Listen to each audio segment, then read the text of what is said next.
Hello and welcome to the sunny Basque Country. This is the 44th edition of the Clásica San Sebastián, or Clásicoa, as they say in the local language Basque. 236 kilometers with 4,400 meters of elevation makes this one of the most difficult one-day classics. It's 28 degrees, which is lovely and sunny. We don't have a lot of wind, although the wind here in the Finnish Strait is picking up, and it is a headwind. So if we do get to a sprint, do bear that in mind. 68% humidity, but I do not see a single cloud in the sky. This is the situation in the race. First, let me introduce myself. My name is José Been, and this is Simon Carr. Simon Carr, winner of a stage in the Tour of the Alps after a really long solo, is the man who attacked from our breakaway of 10 riders. It took a little bit of time before we established that breakaway of 10 riders in total. The maximum gap they got was about 4.5 minutes, and now Simon Carr has attacked from that breakaway. I'll give you the names of the other 10 riders. Warren Vergile, the French rider for DSM Firmenich PostNL, Emmanuel Geber-Sabir, the Australian rider for Lidl Trek, Sylvain Monique for Lotto Destiny. This is Davide De Preto for Jaco Alula, the Italian rider just caught. Jesus Herrada, the Spaniard for Cofidis. Ben Zwiehoff, German rider for Red Bull. Bora Hansgrohe. Thibaut Gernalek, a French rider for Arkea.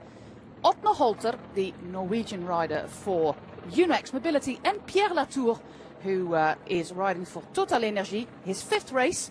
And the Frenchman is the one who took the most points, really, on our intermediate mountain classification. As you can see, we got 66 kilometers to go, and we are on the infamous Jijskibel. Here we see the situation behind Simon Carr. Emmanuel Geber-Sabir is the rider in the colors of Lidl Trek. So it's not really that far back. We just had an intermediate sprint here at the finish line in Donostia, or in San Sebastian. And the gap had come down due to the work of Visma Lease Bike, because they are here with, as they call, a team of hitters with Vuelta winner Sepp Kuss. He is basically doing the Vuelta a Burgos stage 6 today, after he won that Vuelta a Burgos yesterday. And of course they are also racing with Jonas Vingegaard, the runner-up from the Tour de France. This is Geber-Sabir. We are on the Jijskibel, which, in many years actually in this Clásica San Sebastián was our final climb, but they have completely turned the route upside down, and that is also due to roadworks. So the route turned upside down due to roadworks. We have something in store for you that is absolutely phenomenally brutal. I can tell you that. I've been there yesterday. That final climb at 10 kilometers from the line.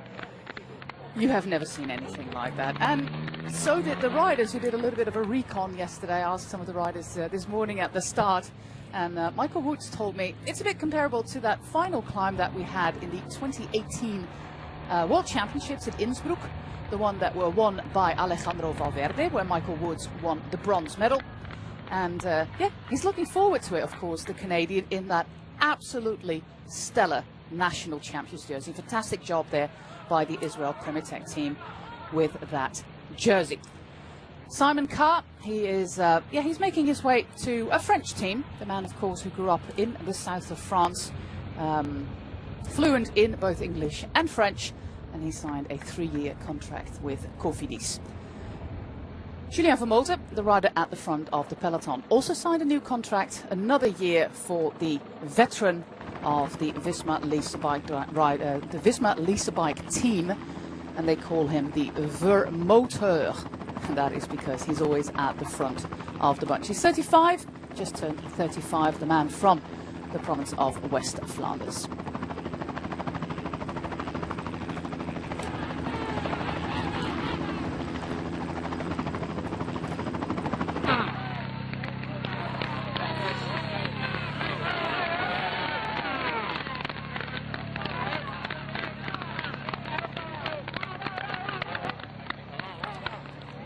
The Jijskibel also part of stage 2 of the Tour de France last year here in the Basque Country. And that was a fantastic win by Victor Lafay, the rider from Cofidis, who had a really harsh start to the year. But he's getting back. He is not here today, but he's on the roster for the Vuelta. But was on the attack yesterday in the final stage of the Vuelta a Burgos. This is the moment that Jesus Herrada is caught by the peloton, the Spanish rider. Remarkably, actually the only Spanish rider in our breakaway. We didn't have any riders in the break from the local team, Euskaltel-Euskadi, not from Caja Rural, the other Spanish team here. And despite Alpecin de Koning being very active at the start of the race with several attacks with Axel Laurence, Stan van Tricht, Gianni Vermeers, yeah, they didn't make it into the breakaway because that was 10 riders. But yeah, the breakaway, they are not going to play a prominent role today because this is all about the big hitters. We have a few former winners on the start line. The 2021 champion Nielsen Paulus for EF Education Easy Post, and the 2018 champion Julian Alaphilippe, fresh off his win in the Czech Tour. Those are the former winners that we have, and if we look at last year's top 10, we find Paulus, we find Johnny Zaguirre, and we find Alex Aranburu, currently the champion of Spain. But next to Julian Alaphilippe on the Soudal Quickstep team, we also have Mark Hirschi, we have Jan Christen, the young Swiss rider. They have Isaac Del Toro, quite possibly the best neo-pro of the year. If we look at Bahrain victorious, we're looking at Santi Buitrago, of course, number 10 of the recent Tour de France. It's a stage that he could do well. Movistar are here with Einer Rubio, one of their best climbers, as it's quickly over for Jesus Herrada. But the best team here, I think, is Team Visma-Lease Bike, with both Sepp Kuss and Jonas Vingegaard. Also Thomas Kloeg, fresh off his win in the Czech Tour. Thomas Kloeg, who was hit by a truck almost a year ago and made his comeback a couple of weeks ago in the Czech Republic, winning the major mountain stage there. The other riders, Dylan van Baarle, Wilco Kelderman, Milan Vader, and we have him at the front of the bunch, Julien Vermoten.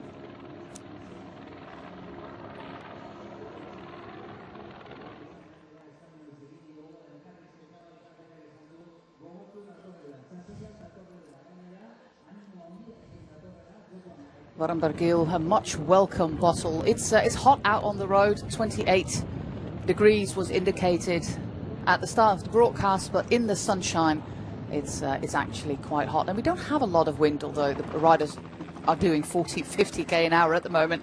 They will feel that breeze cooling them down, but this is always a really tough race. After the Jais-Kiewel, we are making our way to the only first category climb of the day. It's called Erleitz, and that is where the winning move went last year. To give you a quick overview of the 2023 edition, we had a breakaway of 5 riders with a max of 5 minutes, and then some counter-attacks until at 73 kilometers to go. 73 on Erleitz, the climb that is coming up shortly. We had an attack by Remco Evenepoel, Alexander Vlasov, Alberto Bettiol, and of course the local hero Pello Bilbao. They caught the 2 remaining riders from the break, Nathan van Hooijdonk and Romain Bardet. And Bilbao, Vlasov, Evenepoel, they continued on to Murgil Tontoroa, which is also a steep climb, not as steep as our finish climb today. And that is where they lost or dropped Alexander Vlasov. And in the streets of San Sebastian last year, we saw sprints between Pello Bilbao and Remco Evenepoel. Evenepoel, of course, won it and is now, just like Marino Lejarreta, a record holder with 3 wins. You can imagine that after the Olympic Games and the Tour de France, Remco Evenepoel is taking a little bit of a breather. I think he has got a day with his fan club today in Belgium, but he's going to prepare for the World Championships that are coming up in Zurich in Switzerland.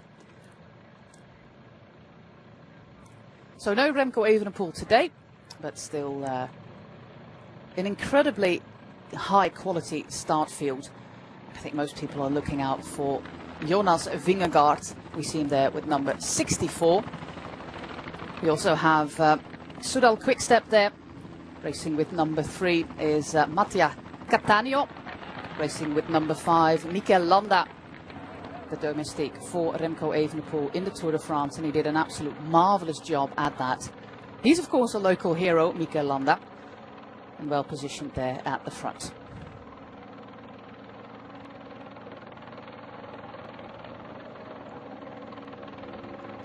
Some other riders that I do expect to see in the final, and maybe that final already starts on Erleitz, which is the climb that comes at 45 kilometers from the line this year, are of course Michael Woods. I already mentioned the Canadian champion. Did a little recon of the stage and is he's looking forward to it. Simon Yates of the Jayco Alula team did the same. But he didn't expect to be his best today, is what he told me this morning. But Simon Yates in some steep walls is, of course, always a good combination. Lenny Martinez, the young Frenchman who made his debut in the Tour de France. It was a hard 3 weeks for young Lenny. So, hopefully today he's got that super compensation. Normally, this race is the week after the Tour de France, so the Tour de France ends on Sunday, and then the Classica San Sebastian is on the Saturday, so we have a little bit of what the riders call super compensation. Now, because of the Olympic Games and the Tour de France moving a week forward, there's 2 weeks between the two races, and that might be a little bit too much to lose that super focus and also lose that super compensation.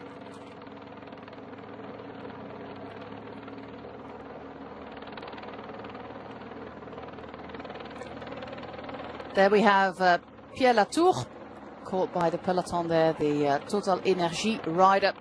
If you look at that mountain classification, he's doing pretty well in that one. So if he wants to win that prize and also win the 500 euros that comes with it, he does have to make it to the finish line. That is pivotal. Looks like Simon Carr is extending his lead here.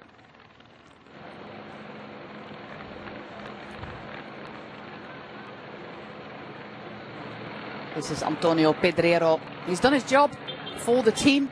Movistar here with Spanish champion Alexa Ramburu, Ruben Almeida Guerrero, the Portuguese rider Ruben Guerrero, Antonio Pedrero, we just saw him, Einer Rubio, Sergio Samitier, Ivan Romeo and Ivan Sosa.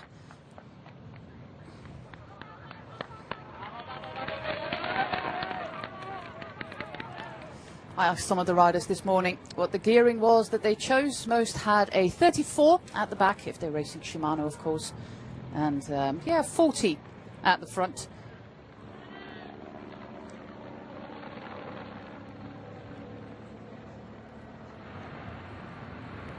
Here we have American champion Sean Quinn talking about marvelous jobs with championships jerseys. That is what Cannondale. That is what EF Education Easy Post did. Not a US themed bike just yet for Sean Quinn, but maybe that is still coming.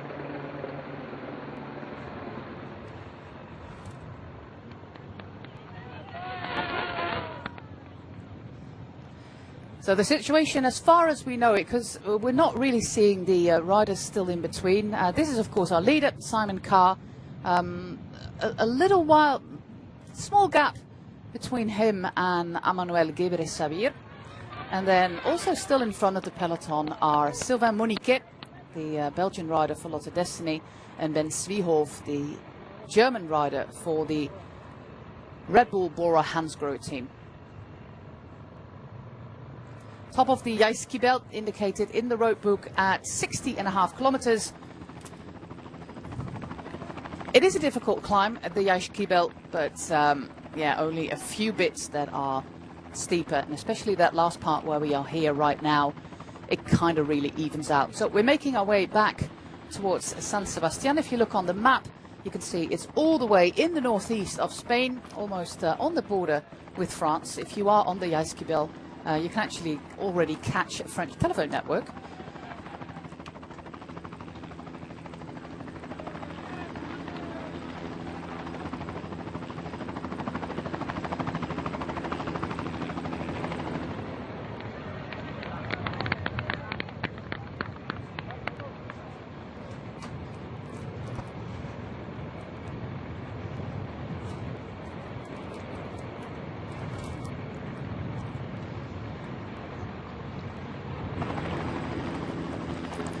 These are the iconic images that we know. It's not as busy as it was last year when, I found myself in a bit of a traffic jam, actually. I had the not so smart idea to race up, or to drive up the Yaisquibel after the race had passed. It was absolutely packed with people, and I just waited in my car for, nearly an hour before most of the riders had come down. I did see on the descent one of the most fantastic images, though, as a small boy and his father coming down, enjoying being part of that pro peloton experience. So you never know whether that is going to plant a seed for a future champion. The end of the Yaisquibel, there it is, the sign, and that means that we still have a rather big peloton. Teams of 7.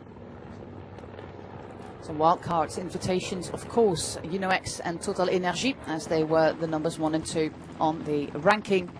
And then the Spanish teams. Burgos, the only Spanish team who are not here.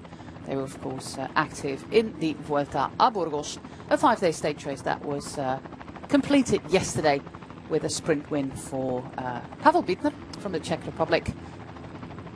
The overall went to Sepp Kuss. Max Poole, the Brit, also had a great ride there with the Best Young Rider jersey.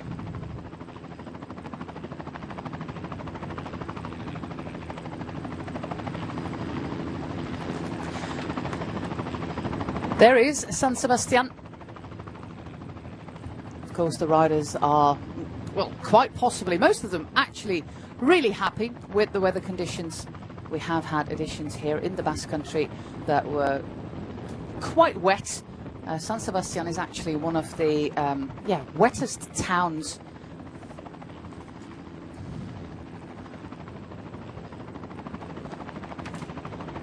in Spain. About 1,500 millimeters of rain every year.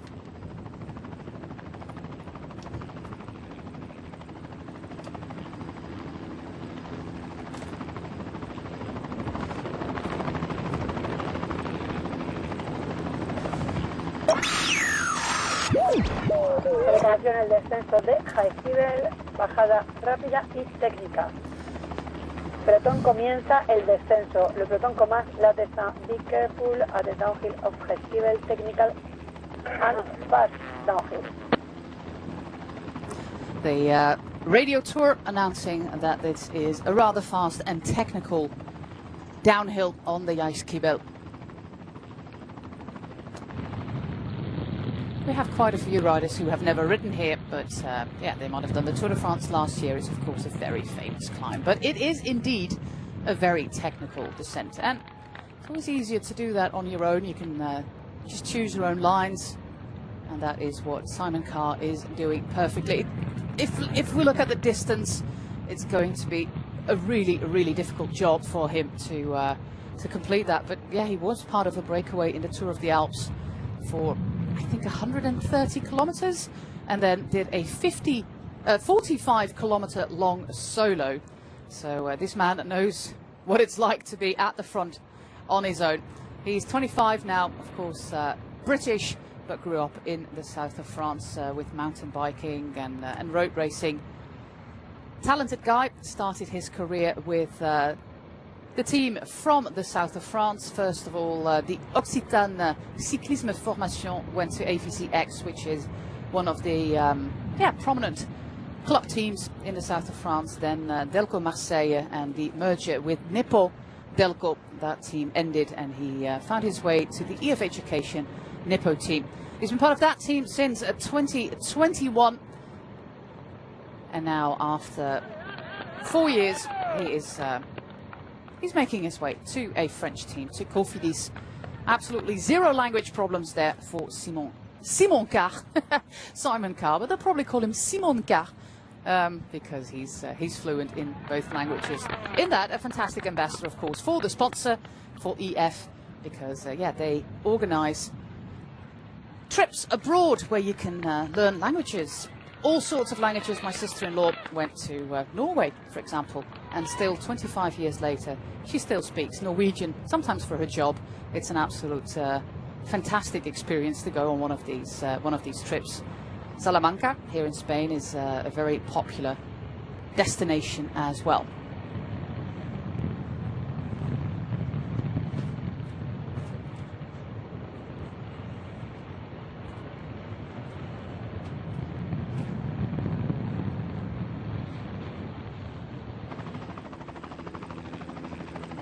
This is an overview of the chasers. So that is Emmanuel Gebre-Sabir and Ben Zwiehoff.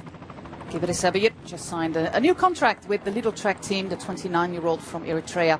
And Ben Zwiehoff is a 30-year-old racing for the Red Bull Bora Hansgrohe team. I have no indication how far ahead they are of the peloton as we speak, because we didn't have a camera with them.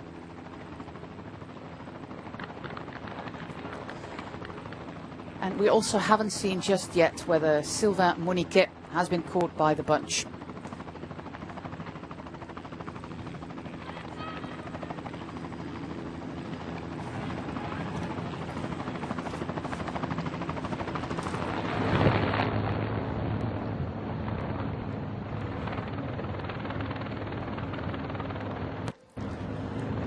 We just passed the rather elegant Hermitage of Guadeloupe, patron saint of Hondarribia, and it's on the ice ski belt, which is about 545 meters, I should say. Originally built in the 16th century, it was sadly destroyed and built again many times, because Hondarribia, being on the coast as a very important point strategically, was of course besieged multiple times. The present Hermitage that we just saw, we quickly had a brief glance at it, was built in the 19th century.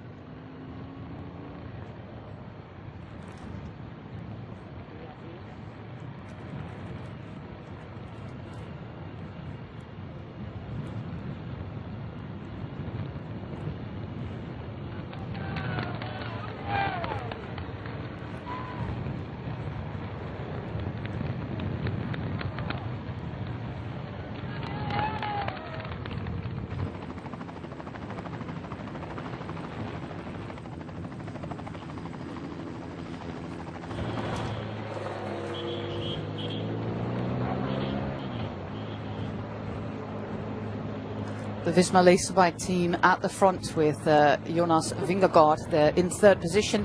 He is, of course, not going to race the Vuelta, but he is going to race the Tour of Poland. That is next week. But he added this race to his calendar, so this is his first race back after finishing the Tour de France in a runner-up position. Also winning one stage there in that fantastic sprint with Tadej Pogačar. The other 6 battles went to Pogačar, but seeing what he went through, it might actually be the first time he's back here in the Basque Country after his absolutely horrific crash in Itzulia in the Tour of the Basque Country last April. Same goes for Stef Kras, for example, the Belgian rider, Total Energie. His story is much less known, but he was also in a very bad state, and especially his memories about not being able to breathe for at least 30 seconds. And that must have seemed like an eternity for him. He also made his comeback in the Tour de France and is racing here as well. And the last man from that horrible crash in Itzulia early April to come back to the peloton was Jay Vine. And Jay Vine, another testament of how incredibly strong, both physically and mentally, pro bike riders are. Came back with a time trial win 2 days ago in the Vuelta a Burgos. to all of the riders who were involved in that crash.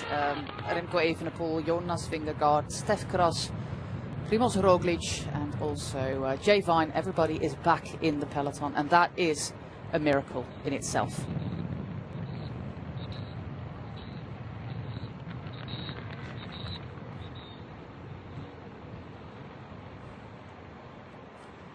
We're making our way to Erlijts, which is the climb that was at 73 kilometers last year, where Remco Evenepoel placed his first attack.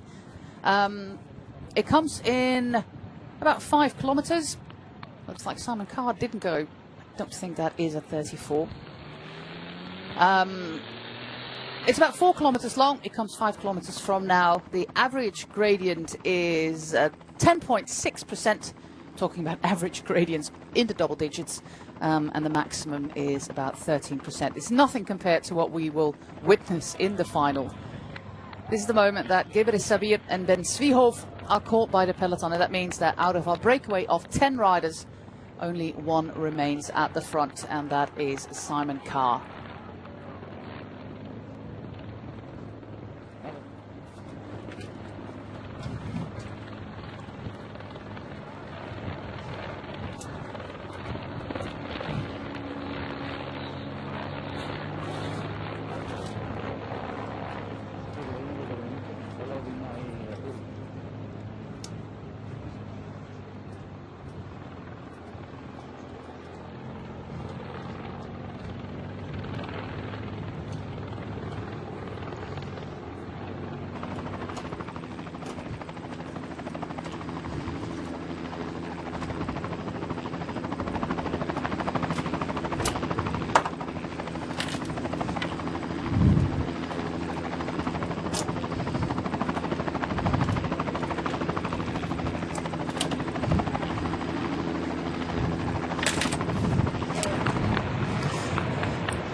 Yeah, it will be really, really difficult for Simon Carr. Just a minute, but a courageous attack, as always, because that is what this man does. He's won quite a few bike races with his aggressive style of racing, and of course, that gave him quite a few wins. The first one was actually here in the Basque Country, a race that was... back then in October. Of course, it was the COVID year 2020. The Ordizia, a race that was just a few weeks ago actually, won by Jan Christen, also after a solo. The young Swiss rider is here, and I'm quite curious what he can do in such a long race actually. But Simon Carr won that race in 2020, so he kind of likes the Basque Country. After that, he won a stage in the Tour of the Alps in 2023. La Route d'Occitanie in his home region in south of France, a stage and the overall in 2023 in Malaysia in the Tour of Langkawi. He won one of the races on Mallorca at the end of January this year, and that magnificent solo in the Tour of the Alps, stage 4 this year. After that, 45, so that's over a kilometer long solo, winning the stage by a minute 19 on his nearest rivals.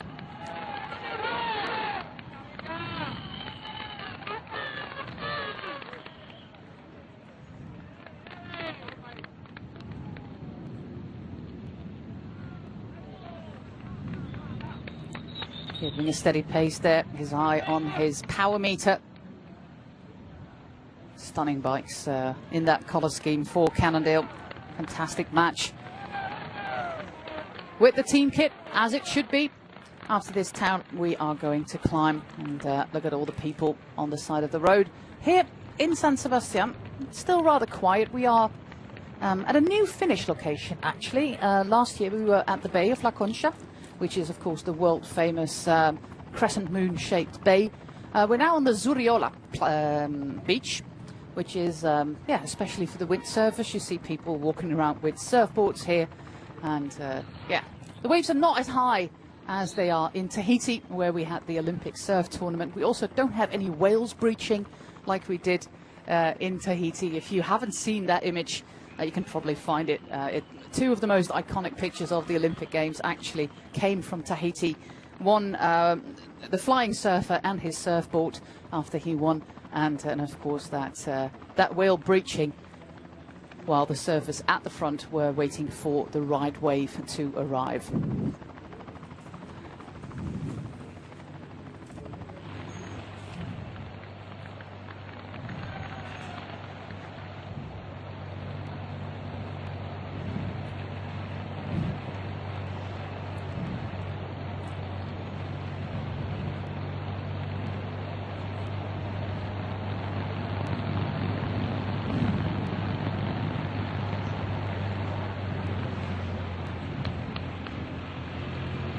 It's going to be an easy day for the mechanics cleaning the bikes. Not a wet day at all. Come on, Simon, this is amazing. Still more than 1 minute. Her light is coming, you know the climb. No chases in between. Come on, buddy. Some encouragement from Juan Manuel Garate. Of course, the former bike rider, now the sports director at EF Education.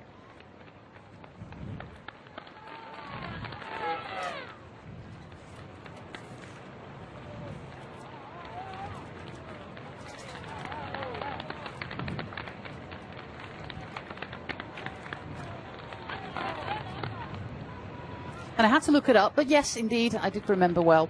2007 was the year that Juanma Garate won the Clásica San Sebastián. In recent years, the last 2 years, of course, Remco Evenepoel, 2021, Nielsen Paulus. Remember that breakaway of 4 riders, that crash in the final when it was a wet descent. And Paulus winning that race, an absolute breakthrough performance there. Evenepoel in 2019, Alaphilippe in 2018, Kwiatkowski, Bauke Mollema. Bauke Mollema, for the first time in like forever, is not racing here in the Clásica San Sebastián, a race where he finished in the top 10 almost every year. Last year was actually the first time he did not. And that was his 12th participation, Bauke Mollema. He did race in the Vuelta a Burgos, but not here for the first time in many, many years. There's quite a few teams getting to the front right now as we have lights. This is the profile. We start in Irún, almost at sea level, and then almost 400 meters of climbing. 404 to be exact. It's all on your screen. 10.6 average, 13% maximum gradient. It's actually quite a regular climb in the sense that it doesn't have any descents and then peaks of 20 plus. It's actually quite gradual, steep but gradual, and he's starting it right about now ish. I was just too soon with my announcement here. Come on, Simon. Chop chop. Yeah, now the gap is dropping. I also wonder, Erleitz being the penultimate climb that we have in this year's Clásica San Sebastián, whether we'll already see attacks happening. It's still a rather big peloton. It will inevitably be a lot smaller after this climb, but we see many teams get to the front. Israel Premier Tech there, amongst others, racing with Canadian champion Michael Woods, but also Marco Frigo, Mason Holloman, Matthew Riccatello. Remember his fantastic, was it the Dauphiné or was it the Tour of Switzerland? I think it was Switzerland. Can't know everything, can you? It was indeed Switzerland. He is going to prepare for the Vuelta, and he's racing here for Israel Premier Tech. Sagif Riley Sheehan. I think I read somewhere it's actually his first professional bike race in Spain, and George Bennett, of course, the rider from New Zealand. We also see Ineos getting to the front, the Ineos Grenadiers. Haven't really spoken about them. They're here with local hero Omar Fraile. Michael Leonard, he was on the attack yesterday, basically until about 800 meters from the finish line. Part of a breakaway of 3 riders yesterday in that final stage of Burgos with Patrick Gamper and also Pim Ronhaar. Ronhaar, who dropped from the breakaway with cramps. And Patrick Gamper and also Michael Leonard continued together. And Leonard, he was caught in the final kilometer. It was a heartbreaking moment for him. But Movistar and also DSM Firmenich PostNL did their utmost to secure a bunch sprint. And that is what happened with Pavel Bittner as winner. Here we are on Erleitz. And the gap is dropping really, really fast right now. That group of 10 with Simon Carr, Warren Barguil, Emmanuel Gebre-Sabir, Sylvain Monique, Davide De Preto, Jesus Herrada, Ben Swiehoff, Thibaut Gernalek, Otne Holter and Pierre Latour went after about 40 kilometers, as we have a little mechanical issue here for Gijs Leemreize. Calling on the radio, chain stuck, dropped. Well, we're not going to see the sequel to this. But they got, those 10 riders had a gap of about 4.5 minutes. But then as we made our way to the first intermediate sprint here at the finish line, the gap went down really, really fast, about 1.5 minutes. And that's where our broadcast started, with only one leader left. And that leader is about to be caught by the Visma Lease Bike team.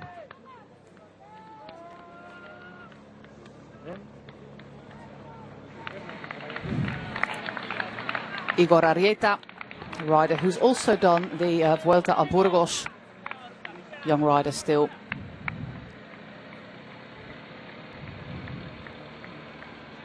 With 193, we have Johan Boe. And back to the front of the bunch. Another rider I haven't mentioned yet is American Kevin Vermeerk, former winner of the Liège-Bastogne-Liège under 23. So he knows a bit about steep ramps like the Rochefoucauld, although yet again what we're going to see at 10 kilometers from the line is nothing you've ever seen before. But Kevin Vermeerk comes off a fantastic block of racing. He started in the Czech Tour, which started 25th of July, and with a 4th, 5th and a 4th place in GC. A really good race, and he continued that in the Arctic Race of Norway, a race that finished on Wednesday. Quite a few riders from the Arctic Race of Norway flew all the way from the North Pole to the north of Spain, and there was a 3rd place on the GC for Kevin Vermeerk on the Arctic Race, just like last year, by the way. So another rider to look out for is Kevin Vermeerk.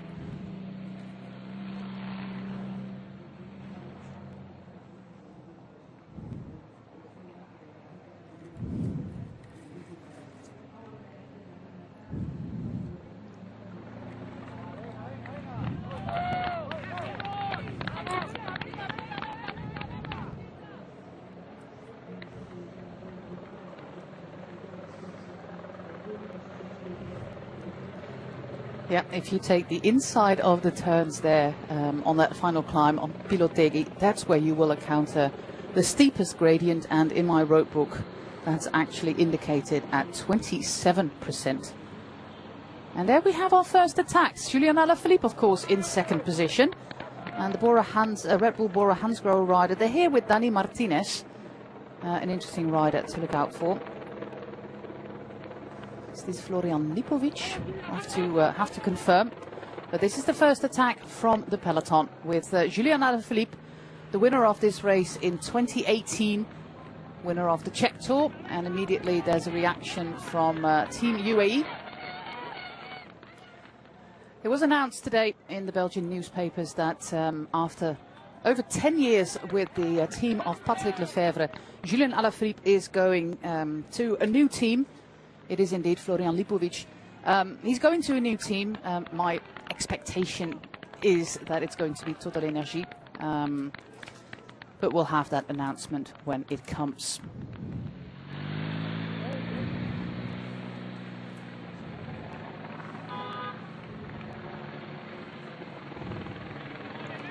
Simon Yates, yeah, he said to me this morning that I said, well, Simon, this is quite possibly a good stage for you. But he said, yeah, well, after the Tour de France, I took a little bit of time off the bike.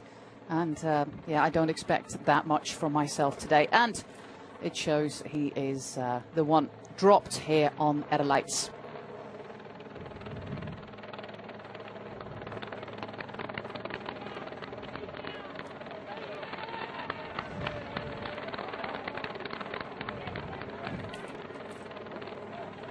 Mark Hirschi, also a rider in grand form at the moment. The winner of the aforementioned Czech Tour, 16th in the Olympic road race. But this is Sivakov, I think. Yeah, it's a little bit hard to see in the shade. Yeah, I'm quite positive it is Pavel Sivakov.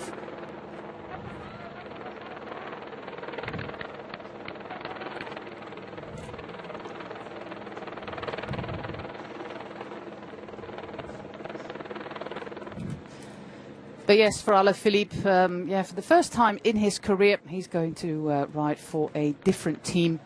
There's been a lot of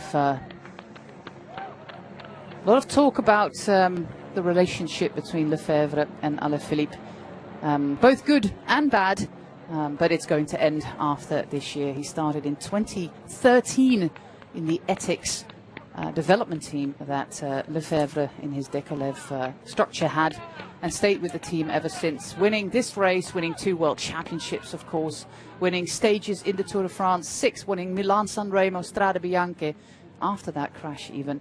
So, yeah, an absolute wonderful ride. He's 32, and we'll probably know pretty soon where his future will be. We see Michael Woods there at the front of the peloton in the Canadian Champions jersey. This is that moment that Simon Carr was caught by Florian Lipovic and Julian Alaphilippe.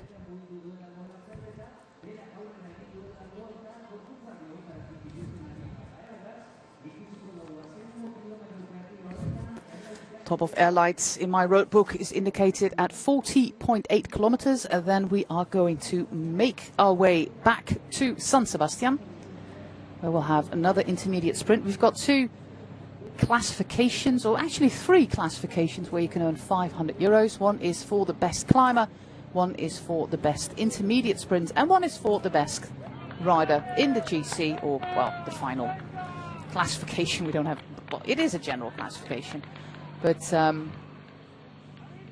is that indicating, is that a graphic that Jonas Vingegaard is not in this group anymore? It's really hard to spot here in the shade. There's a lot of yellow still behind. It might be Sepp Kuss, of course. You must imagine that it is the first way back.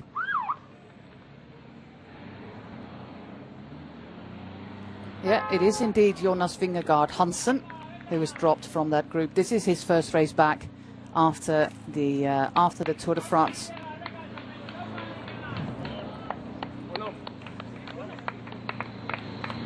But after almost 200 kilometers of racing, Jonas Vingegaard is not in this first peloton anymore. So all eyes will be on Sepp Kuss, the man from Colorado, from Durango, as Pavel Sivakov continues on his own, a master domestique in the Tour de France for Tadej Pogačar.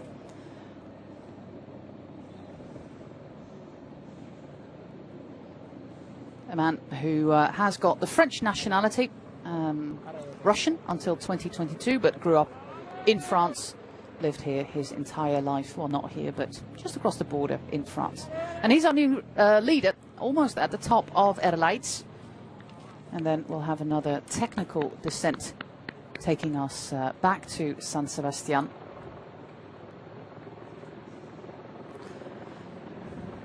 So what we did here is pass the finish line in San Sebastian at 77 kilometers. Then we moved towards the east, towards Hondarribia. So that is almost the border with France. We went through the town of Irún, which is an important train station and also an important part on the pilgrim's way to Santiago de Compostela. Into the mountains, into Erleitz, and now we're making our way back.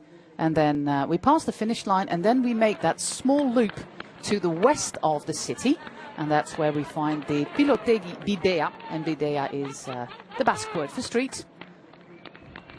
So new asphalt there. I drove it by car yesterday. The car was struggling, and it was a little bit of a surreal experience, actually. I think I put it on my X account and on Threads as well. I had a live stream on with the women's medicine final, and was driving that climb, trying to keep driving actually, and hearing how the Italian women took that Madison gold. But a wonderful bronze place for the Dutch girls. So that was quite a surreal experience. Parked my car at the side of the road after the descent to watch that final and all the emotions that came with it. Another rider who dropped, that I kind of highlighted on my list is Sergio Higuita.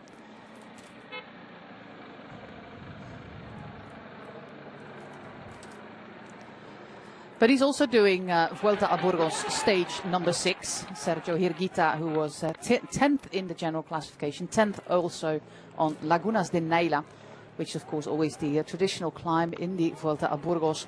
In that top 10, we actually only find Sepp Kuss, Jefferson Cepeda, the Caja Rural rider, and Victor Lafay and Sergio Higuita, who are also racing here.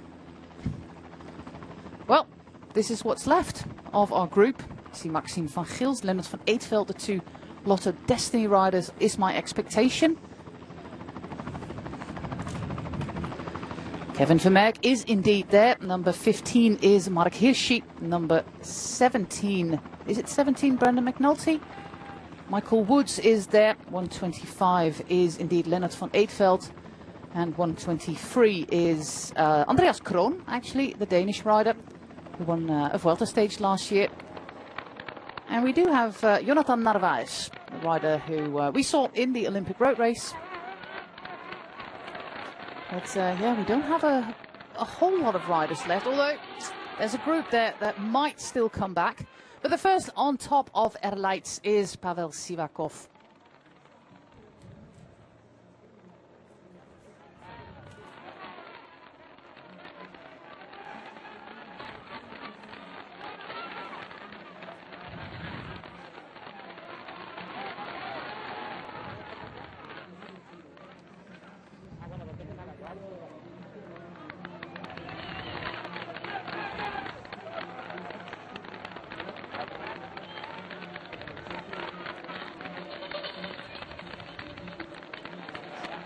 Yeah, this is always the not so funny thing about Erlijts. This is the top of the mountain. You can see the polka dots there on the Puerto. But the top of the mountain, and then it actually climbs still.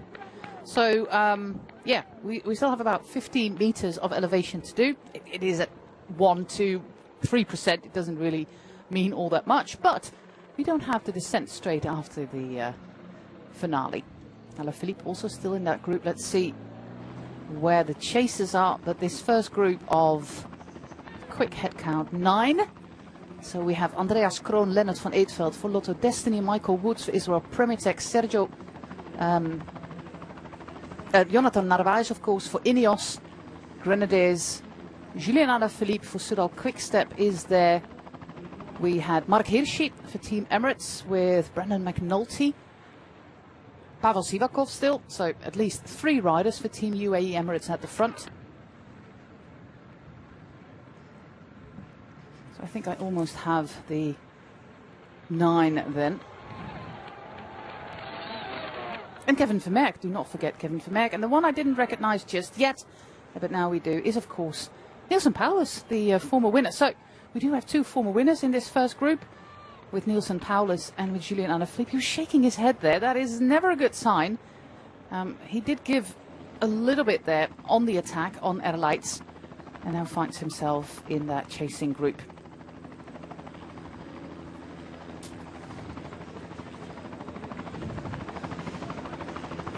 So, after all the work that this Melissa bike actually did throughout the day, they found themselves with no rider at the front. So that must be a really big disappointment. It's the same with Simon Yates and Jonas Vingegaard, and it's what I explained on top of the broadcast as well.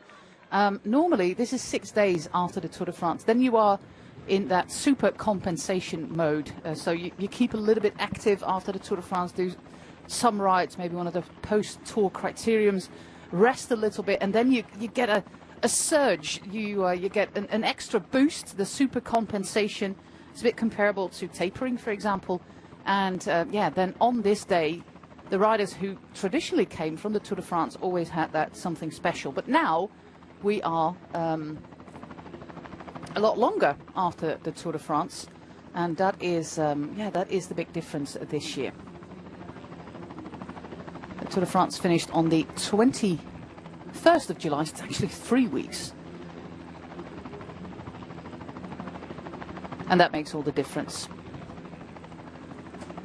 So you're not in that super compensation anymore. You're actually decompressed after the Tour de France and building up towards your next goal. And that's what happened to both Yates and Jonas Vingegaard.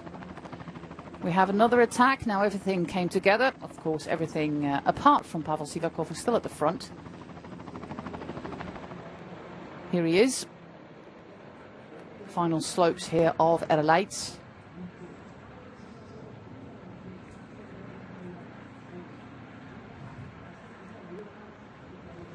He only has one bottle left, so hopefully there will be some Team UE Swannies on this climb to help him out.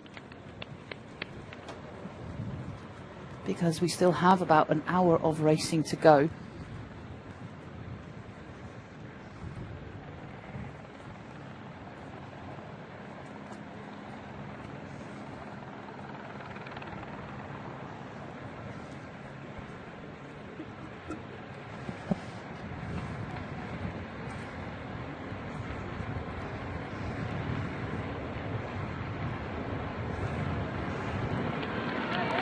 That's the moment where you need that bigger gear on that climb that we have at 10k from the line. The Pilotegi Videa is going all the way to the left again when we switch to the smallest gears possible.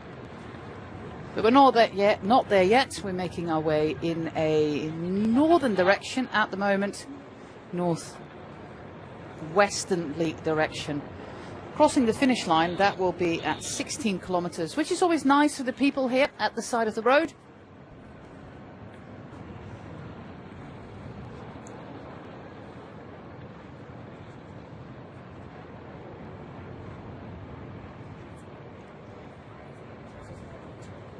Big week of festivities starts tonight here in San Sebastian. It's called the Semana Grande, which is always around the 15th of August, which is the Assumption Day of the Holy Virgin Mary, which in Catholic faith is a big day. The Protestants not, but in Catholic faith the 15th of August is the day that the shops are closed in France and Belgium, Belgium too. Yeah, France, Belgium, Spain, Italy. If you're not aware, that sometimes comes as a surprise. But it's a big week here, especially here on the Zuriola Playa. We have a big concert podium actually not that far from here, where some of the bands were doing a sound check earlier today, and it was it rocked. It did rock. You can see that second group with Mikel Landa is now about a minute behind Sivakov. So if I have to kind of summarize, this is that chasing group on Pavel Sivakov. Some of the riders who were dropped on Erlijts managed to make their way back, including Giovanni Aliotti, Mauri van Zevenand. We have Juan P. Lopez there as well for Lidl Trek. Looks like Lenny Martinez. Remy Rochas. But back to our leader. And that gap is getting bigger.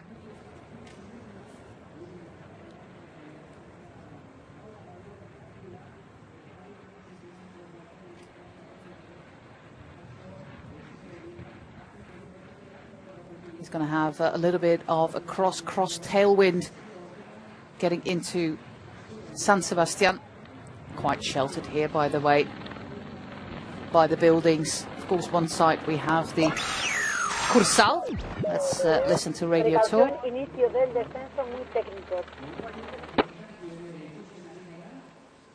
Another warning, actually. It's always interesting to listen to what Radio Tour is saying, especially since there's always a lot of discussion whether we should still have in-ear communication and whether that completely spoils the fun of bike racing. I think it's super important.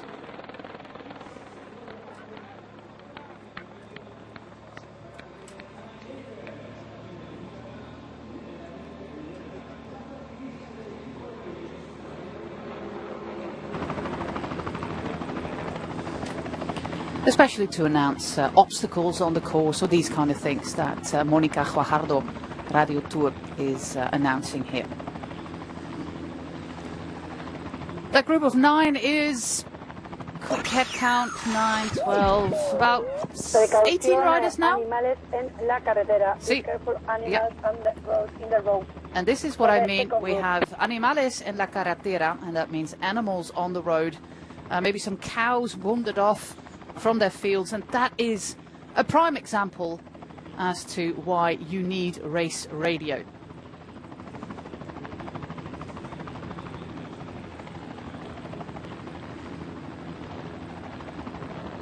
Reminds me of a descent, I think it was with Romain Bardet somewhere in the Pyrenees many years ago in the Tour de France, where there were also cows on the road from the transhumance, so the cows that go up the mountains in summertime and then basically roam freely. I think it was Plateau de Bay or something like that, but yeah, it's one of these iconic images. Looks like Pavel Sivakov is very much aware that there might be a cow around the corner. It might also be a dog, we don't know. Animals is generic. But imagine descending at 70, 80 kilometers an hour and suddenly finding, how much does a cow weigh? 1,000 kilos? In the middle of the road. You don't want to, you don't want that, that's for sure.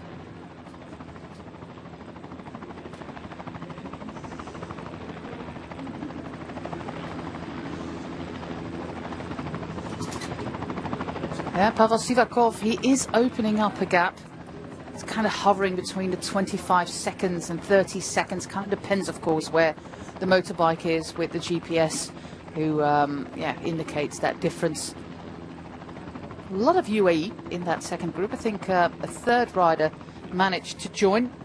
We already had Brendan McNulty and Mark Hirschi in that first group. Maybe Jan Christen managed to bridge across, but impossible to see from here. We do know for sure that the two riders for Lotto Destiny are Lennart van Eetveld and Andreas Kroon.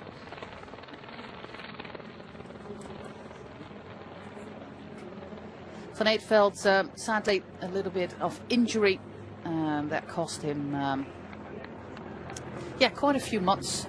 He had a knee injury, and knee injuries are notoriously difficult to estimate when you are returning, but after winning the UE Tour, after his crafty racing, maybe you remember it, he was in a what we normally call a completely useless breakaway, but that is where he picked up a few bonus seconds, and in the end on the stage to Jebel Havit, that was exactly the number of bonus seconds that he needed to win the overall.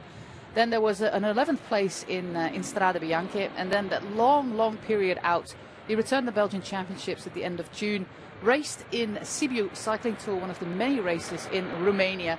A second place there to Balea Lac, and that's always traditionally the super steep uphill, super steep climb, super steep finale to Balea Lac, a stage that was won by Jonathan Caicedo, former World Tour Pro, now with the Petrolite team.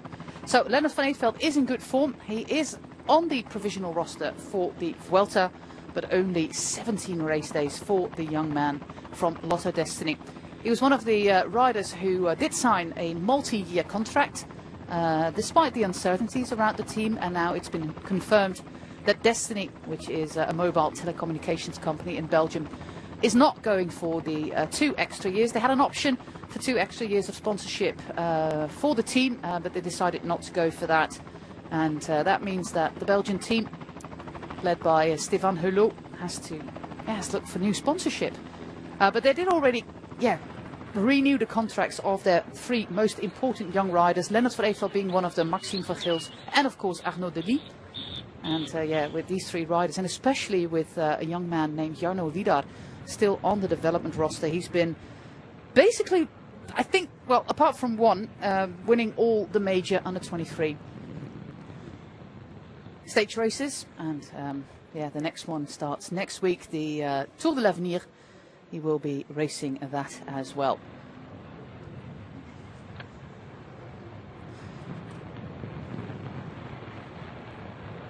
Yeah, the only one he didn't win was in the Pyrenees, the Ronde de l'Isère, Jarno Vidar. win went to Dutch rider Dylan van Beckham of Visma. But yeah, absolute superstar for the future. He's only just 18. Jarno Vida. So that is a rider also still on their roster. Another Belgian rider. So with De Lee, Lennart van Eetveld, who is in this group, and Maxime van Gils, and also Jarno Vida, who indicated that he wants to stay with the under-23 for one more year. But who knows? That might be expedited. They have 4 of the most talented young Belgians on the team, and I just hope for them that it does attract the sponsorships. The sponsorship that they need to fill that gap left behind by Destiny.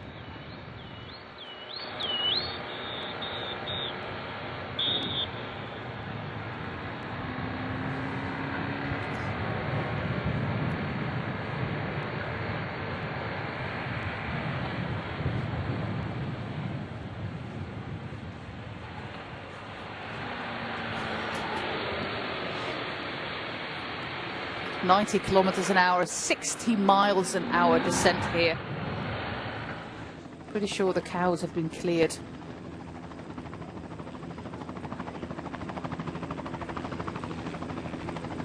So the situation at just under 30 kilometers to go. One leader, Pavel Sivakov for UAE Team Emirates. Then we have a chasing group with 17 riders, with 4 teammates for Sivakov. Isaac Del Toro, Jan Christen, Mark Hirschi, Brandon McNulty. Former winner Julie Anna Philippe and Nelson Paulus are here. Clément Berthet, Kevin Vermeerk, Juan P. Lopez and his teammate Patrick Conrad. Pablo Castrillo for Equipo Ken Pharma. Andreas Kroon van Eetveld and Van Gils for Lotto Destiny. Michael Woods has George Bennett as his teammate. Florian Lipovic, we saw him before on the attack. And Jonathan Nervaes, that is our group. And Jefferson Cepeda is also part of that group. The rider from Ecuador on the Caja Rural Seguros RGA team. So that group that I just mentioned, 17 or 18 riders, is 22 seconds back on Sivakov. If that happens, if they catch him, and that is quite likely, we will have a group with no less than 5 riders for Team UAE Emirates, 3 for Lotto Destiny and 2 for Israel Premier Tech, but especially the dominance here of UAE Team Emirates. I read a stat, I think it was on the Inner Ring blog, that Pogacar on his own has more points than Visma Lease Bike the entire year. But the great thing about Team UAE is that it's not only leaning on Tadej Pogacar, because out of the 62 wins they had, many of their riders actually won, including Mark Hirschi, who's here, Isaac Del Toro, Jan Christen. I don't know if McNulty won a stage. Yeah, of course, here in the Basque Country, the Gran Premio Miguel Indurain. Also got a pretty steep ramp here in Navarra. And McNulty was actually dropped from that group in the Gran Premio Miguel Indurain, but fought his way back to the front, overtook his direct rival on the line. And got himself a rather fantastic win. Really, really great win there for Brandon McNulty. But 5 riders of Team UAE at the front. And if you look at the riders who won, Fisher Black, Ulissi, Ayuso, it's not only Tadej Pogacar. It's much more than that. And they already announced quite a few new signings for next year. Well, 2 have been officially announced: Florian Vermeers from Lotto Destiny and Jonathan Nervaes from the Ineos Grenadiers.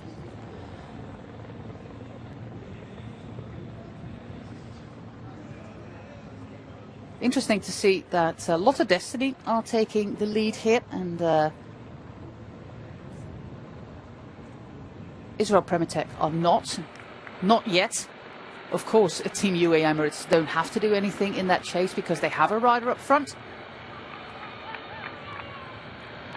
This is that second group. This is Clément Champouzin, who was really good in the Arctic race of Norway. So this should be the group with Mikel Landa.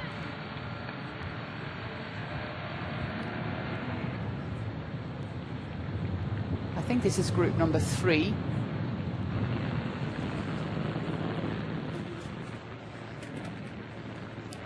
But once they get to the finish line here, we'll have a better overview.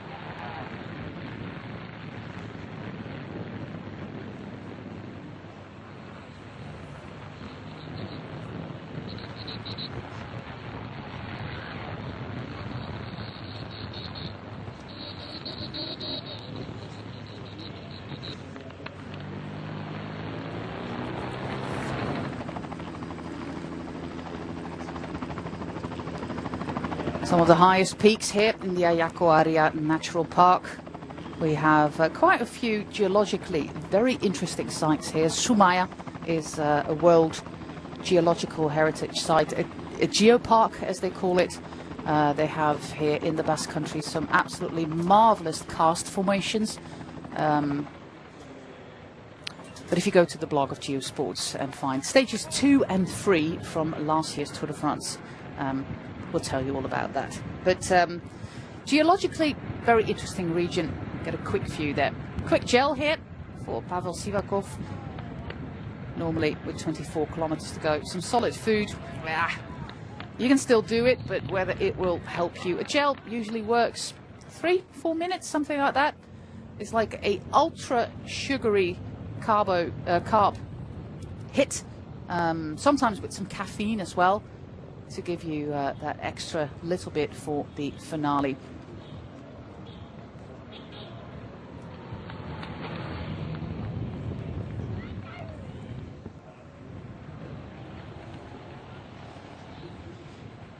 There is Sepp Kuss, so he must be in that third group. I think we have an image of group number 3 with indeed Clément Champouzin. Also in this group we have Mikel Landa. 1.5 minutes, and the 5 riders of Team UE, 3 for Lotto Destiny.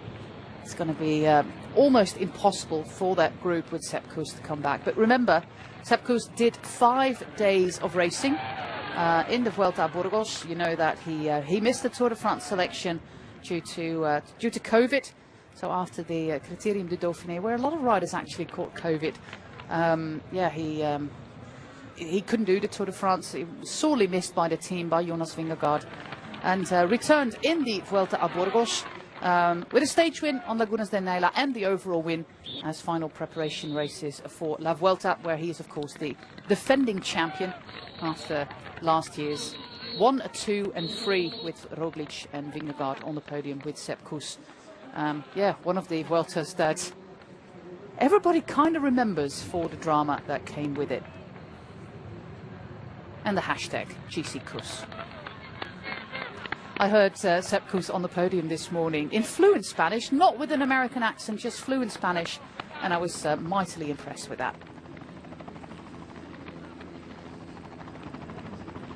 This is our second group.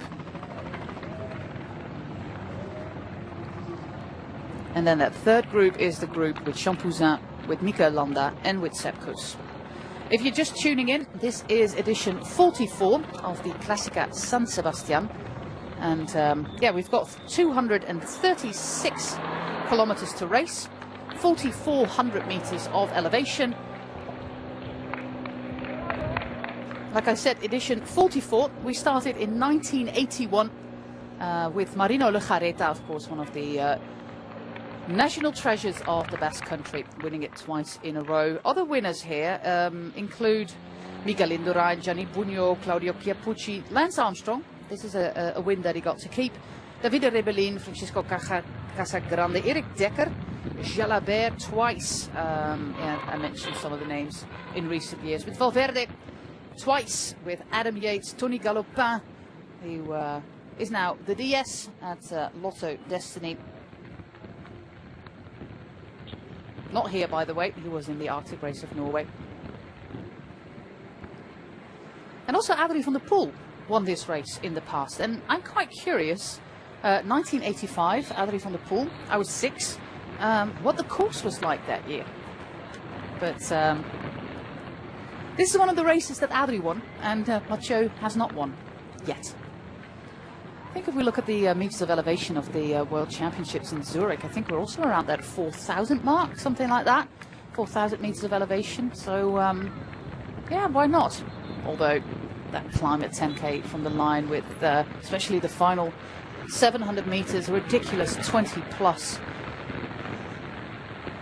And not just a few meters, but quite a long time. It's about 500, 600 meters where I think the average actually approaches the 18-19% mark. When you start the climb, you think, well, this is what all the fuss is about? And then there's a slight descent and then the craziness starts.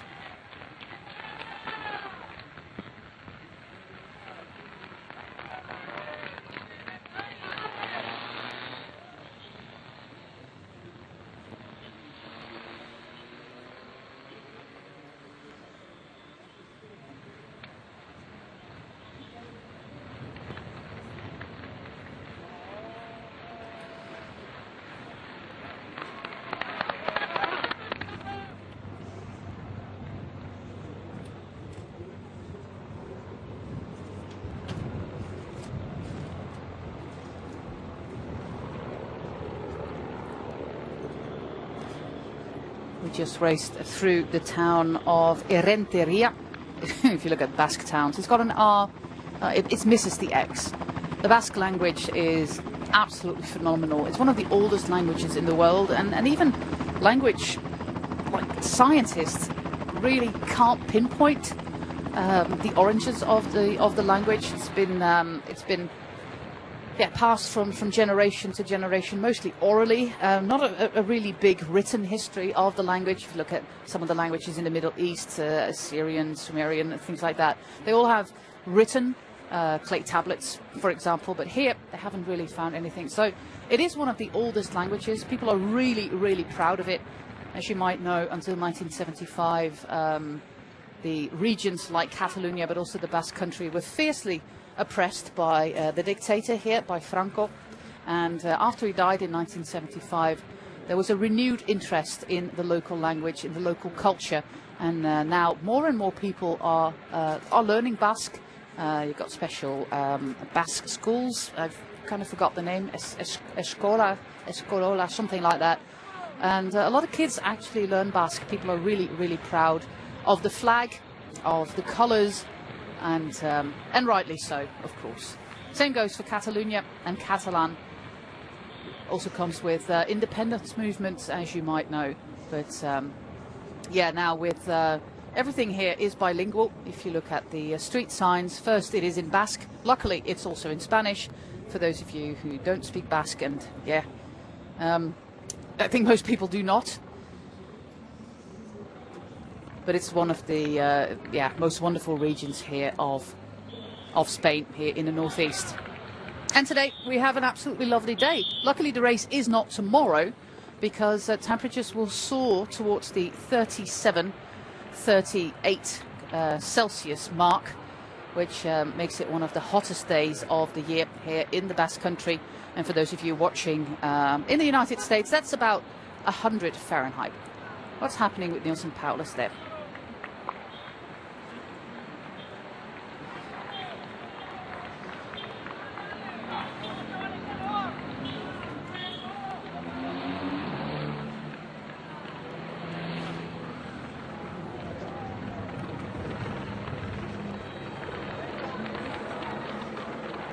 Yeah, just dropping back to the car of Juanma Jarate. He himself, as I told you before, a former winner of this race. And now we're making our way through the streets of San Sebastian, named after the patron saint, Sebastion. And basically, if you look at the Basque name, which is Donostia, it's basically a gradually shortening of Don, Steban, so Sebastian, and that's how you end up with San Sebastian or Donostia.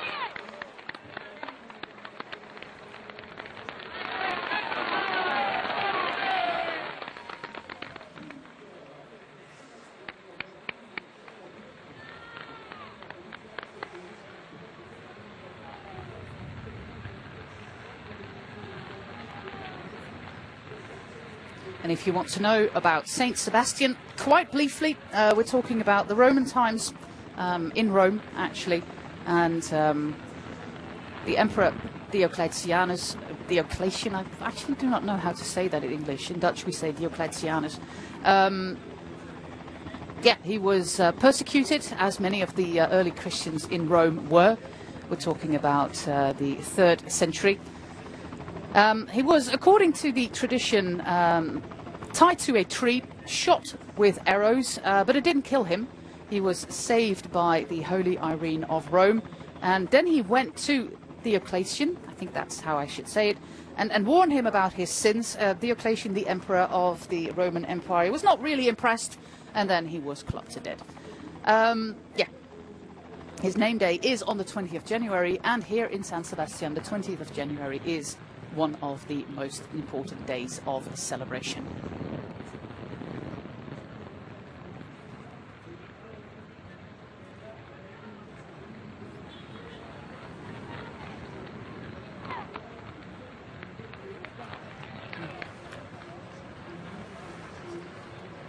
We're almost at the finish line. If we look at the road book and my notes here, we crossed the finish line 16.5 kilometers. We're now doing it from the opposite side. So the first time around we did it from this side, now we're doing it from the other side. But when we are going towards the finale, we'll have that headwind section yet again.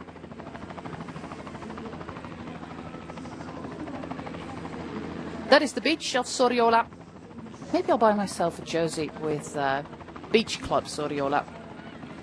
I absolutely look completely surf babe worthy, I can tell you that. But we're taking a left-hander there onto the beach. He's almost at the finish line. Still with that 17 seconds. And then we'll make our way towards the west for that final loop with that crazy, crazy Pilotegi climb.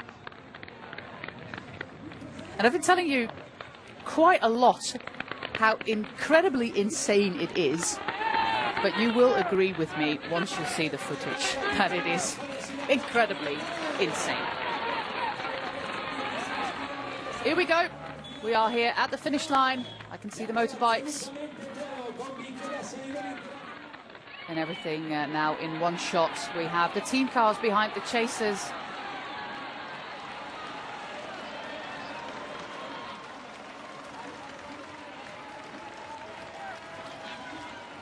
And that indicates that the gap is big enough that the team cars can join this group, and that group with Koes and Mikel Landa is going to have, well, an almost impossible task. Nothing is impossible, but I would say it's almost impossible. Over the river, which was of course pretty important in the foundation here. The Urumea River, this is. And San Sebastian is right in the mouth of that river. And the city centre is on the riverbed, so might give you some problems with your foundations. But that was important. And another important moment is when the Spanish Queen, Isabella, decided to have her summer residence here. And that kind of made, and we're talking about, I think, 150 years ago, and that kind of made San Sebastian a prime hotspot for the royalty, for the elites of Europe. And yeah, you still see some of the absolutely stunning buildings from that era. That is the La Concha beach on the right-hand side. This is where we were last year with our finish, almost at the merry-go-round there. So we have our finish in the other bay, because we have that Pilotegi climb, which is to the west of the country. But the La Concha is one of the three beaches here, and by far the most popular one.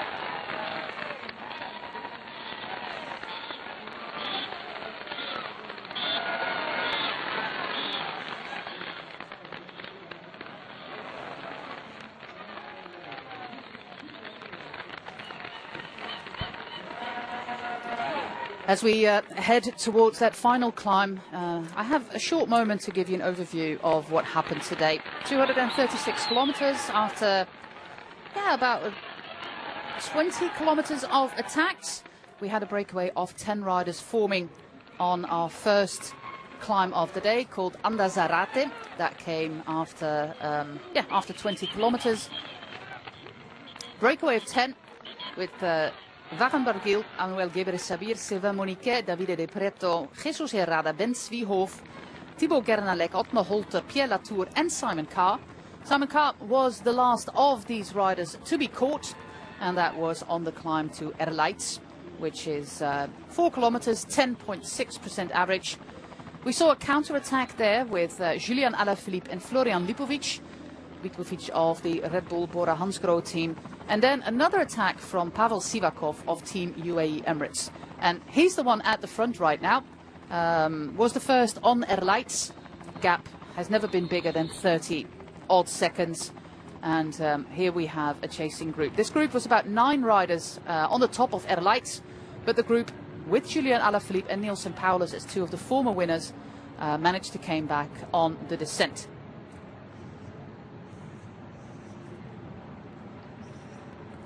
Final gel here for Julian Alaphilippe, and this is giving the right example, of course.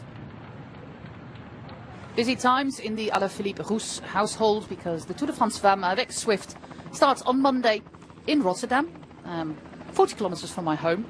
I was planning on going by bike, but I saw that it's going to be the hottest day of the year in the country, about 34, 35 degrees Celsius, so that's high in the 90s if you are counting Fahrenheit. So I might have to rethink that moment, but the Tour de France is starting on my doorstep. And Marion Roos is, of course, the race director of the Tour de France Femmes avec Swift. So busy times for the Roos Alaphilippe household.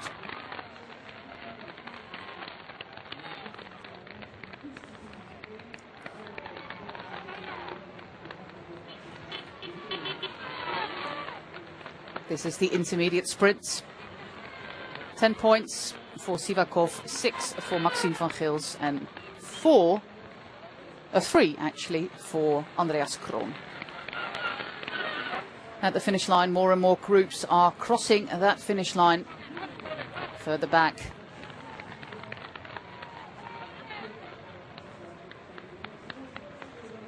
Andreas Kroon, of course, winner of that stage last year in the Vuelta.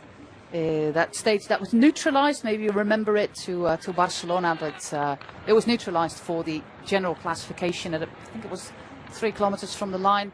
But then there was still a stage win up for grabs, and that one went to Andreas Kroon. He is part of this group, together with his teammates Maxime van Gils and Lennart van Eetveld.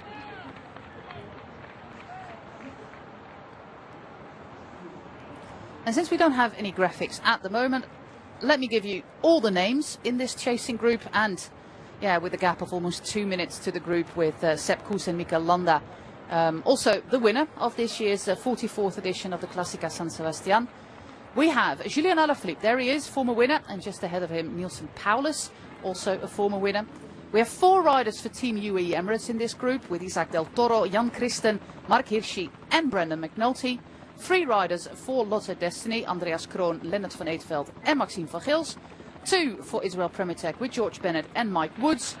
Florian Lipovic representing Bora, Red Bull Bora Hansgrohe. Jefferson Cepeda for Caja Rural. Jonathan Narvaez for Ineos. We have Pablo Castrillo for Equipo Kern Pharma. Patrick Conrad is representing Lidl Trek. Kevin Vermeerk is representing Team DSM. Firmenich PostNL, and I think we have Clément Berthet as well, and quite possibly 2 riders for Decathlon 82R, who had a rather spectacular start to the season,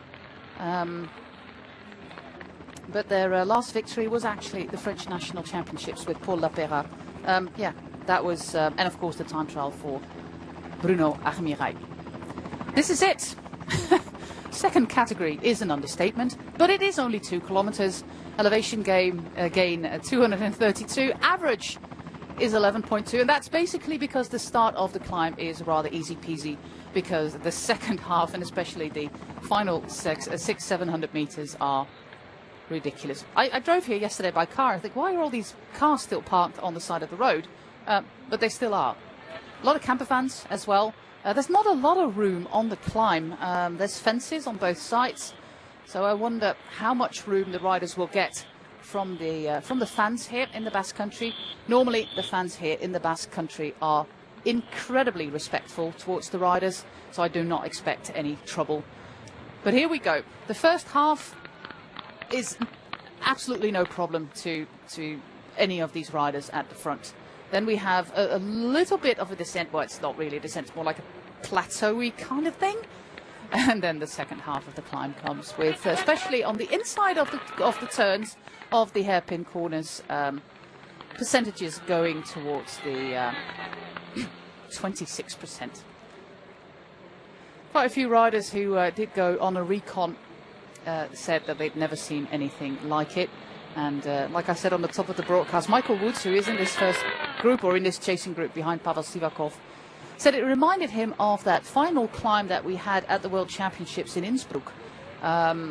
You might remember that one. We did the laps, including that longer climb, but that final lap, only in a men's race, the women's race, they thought it was probably too hard for the women, something like that. But only in the men's race we had that really steep climb where we had percentages well over 20% as well. Mike Woods did do really well there. He is a man I am looking out for. But it's going to be hard. Oh, there we are. There's the Basque fans. Michael Woods, this is his first race back since abandoning the Giro. He did the national championships, of course, with that fantastic jersey, and then the Olympic road race. So he didn't race all that much, but he was looking really fresh and happy this morning.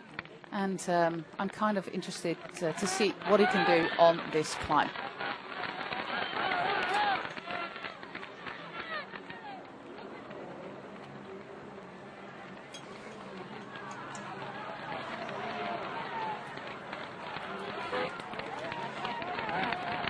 Lipovic there at the tail end of the group. We have our first rider who is dropped. Of course, he did a lot of work at the front for his teammates, Maxime van Gils. And now we have Julian Alaphilippe getting to the front straight away. Immediately countered by 3 riders from Team UAE. With McNulty there. Looks like we have George Bennett still in the mix, Patrick Conrad. But this is the moment that our lone leader, Sivakov, is caught. And we have an attack by Julian Alaphilippe. Immediately one rider for the UAE Team Emirates on his wheel. He's kind of hidden. It looks like Mark Hirschi. That was the first attack. Patrick Conrad bridging across there.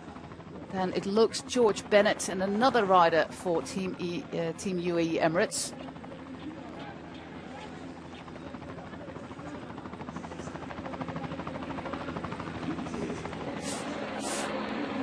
Yeah, Hirschi and Alaphilippe. They raced against each other in the Czech Tour, with Hirschi winning the overall classification and Alaphilippe winning one of the stages there.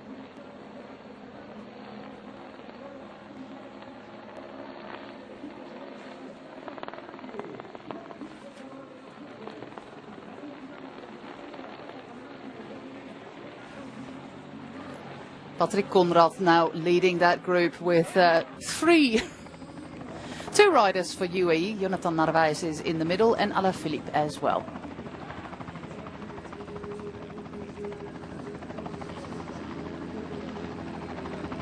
Great ride there by Patrick Conrad.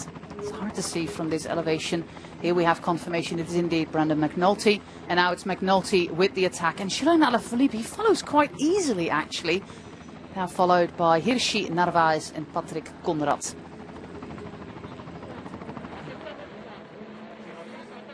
Brandon McNulty. Of course UAE have the numbers game because they also still have Isaac Del Toro and Jan Christen behind, although it looks like Mark Hirschi is their man. It's a great move there by the man from Caja Rural, Jefferson Alveiro Cepeda. He was third on Lagunas de Neila, so he's also doing the Vuelta a Burgos stage 6 today. Of course, Caja Rural not invited to the Tour de France, so they did a program in China racing the Tour of Qinghai Lake. Jefferson Cepeda there on the green bike. Also see Michael Woods is moving up.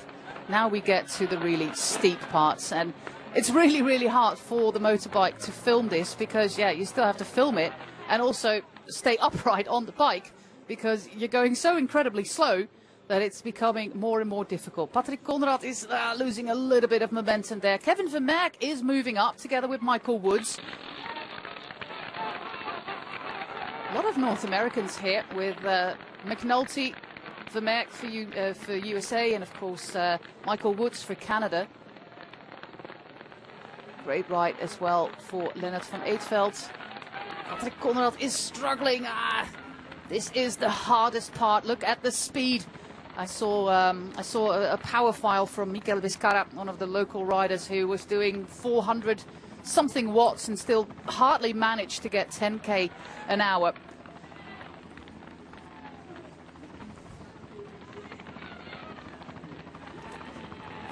Alaphilippe is leading this group.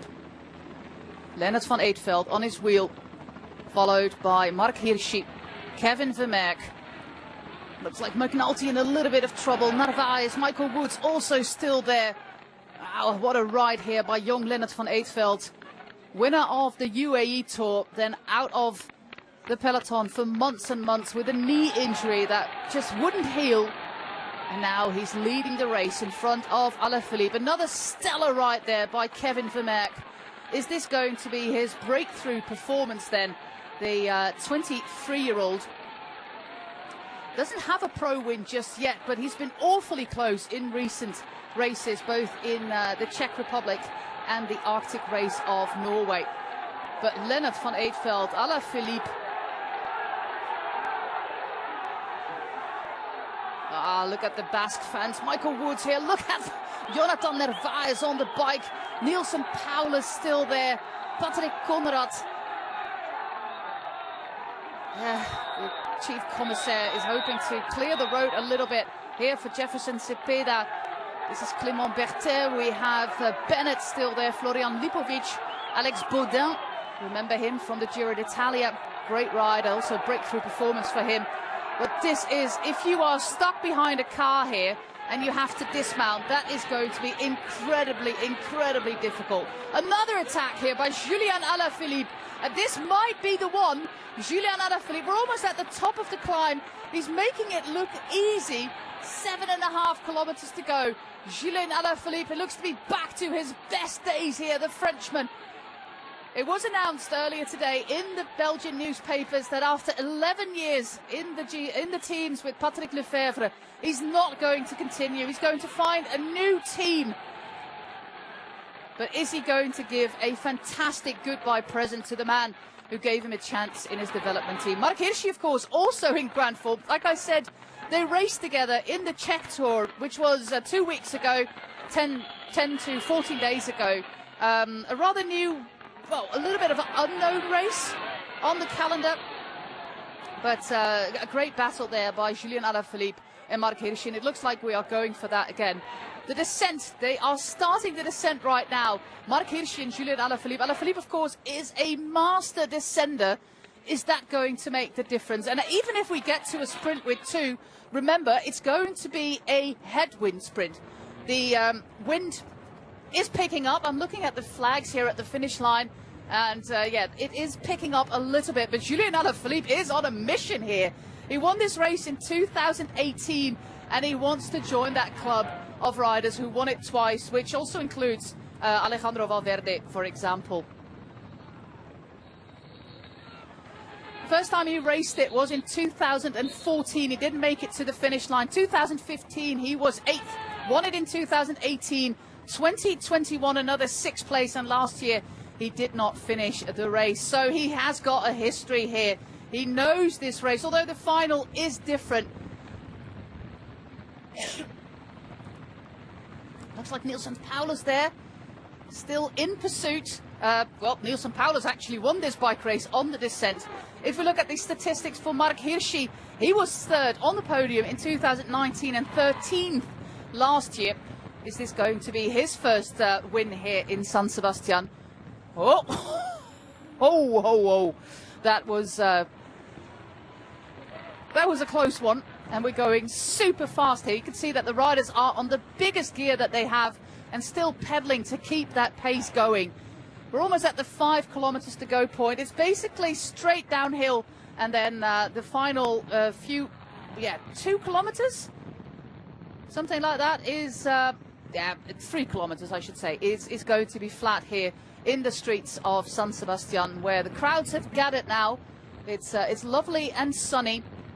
And we saw briefly that there was a rider in pursuit. It's indicated it is Lennart van Eetveld. I thought it was a pink jersey, but it's the Belgian Lennart van Eetveld. But truth be told, in a sprint with Marc Hirschi and Julian Alaphilippe, well, who is going to win that one? They're both very crafty riders, very intelligent bike racers. Alaphilippe, he's twice world champion, tightening his boas there, tightening his shoes, prepared for that sprint.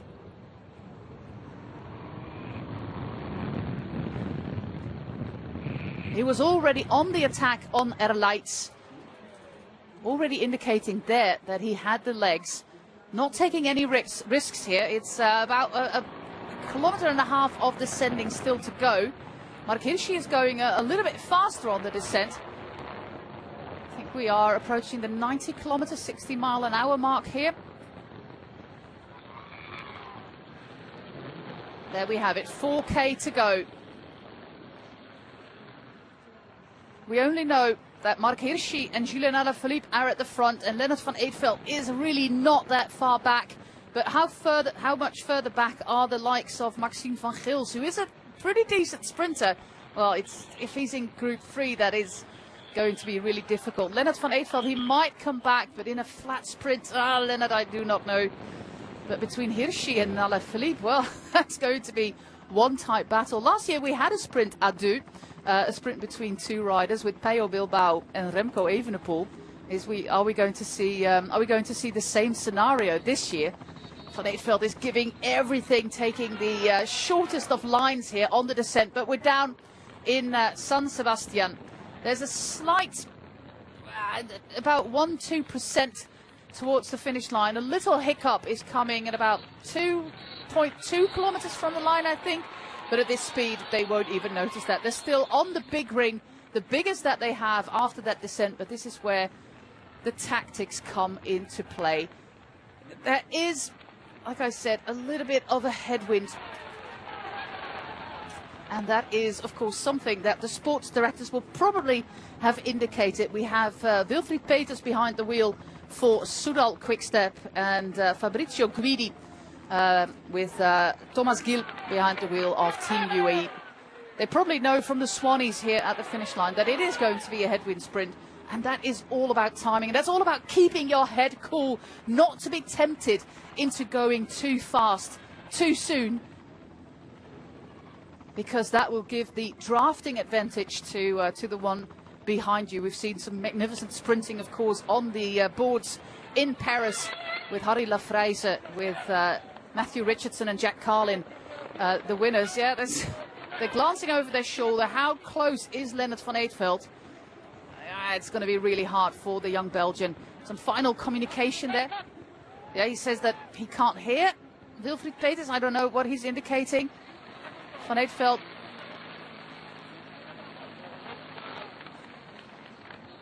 He's coming across as a little bit nervous here, Julian Alaphilippe. But of course, he is hugely experienced, this man from France.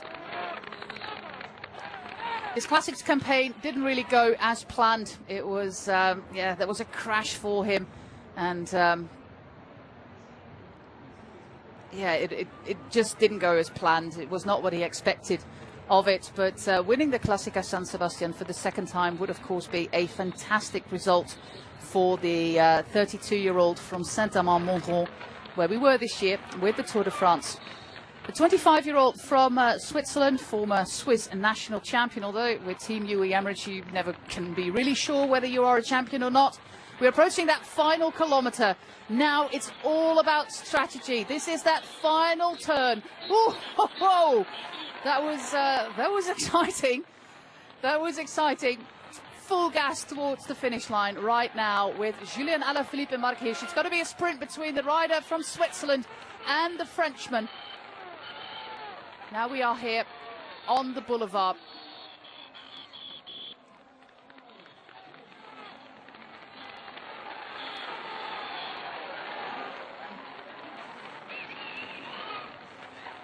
Yeah, they have about 15 seconds on Lennart van Eetveld, but not enough margin to play the games. Now we're in the final kilometre. I was a little bit before. But he's glancing over his shoulder, still a little bit unsure. Mark Hirschi soldiering on, of course, starting that sprint from that first position would be, very much appreciated by Alaphilippe, but that's not to be. They're working together. Alaphilippe is very jittery here. Now, Mark Hirschi also, last indication that we got for Lennart van Eetveld was 15 seconds. He shouldn't be coming back. They're still going full gas. Now we are looking at a sprint with two riders who are quite evenly matched. Mark Hirschi and Julian Alaphilippe. It can be the second one for the Frenchman, and it could be the first one for the man from Switzerland. This is very tactical. Still glancing over his shoulder, now looking into that face of Mark Hirschi. Lennart van Eetveld, he's still there, but we are in 200 meters. Mark Hirschi is going for that sprint. Can Julian Alaphilippe still match this? They are evenly matched at the moment. Julian Alaphilippe, Mark Hirschi. Mark Hirschi is the winner of the Classica San Sebastian. Second place for Julian Alaphilippe, third for Lennart van Eetveld. What a ride for the young Belgian, and what a comeback for him after a year of injury. Next one is Kevin Vermeerk, fourth place for him.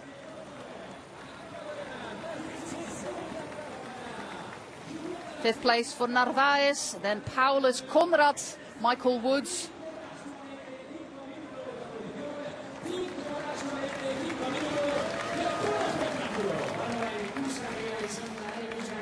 Brandon McNulty, we have Jan Christen, we have Clément Berthet in that group. This looks like Ben Svihov, or is it Lipovic?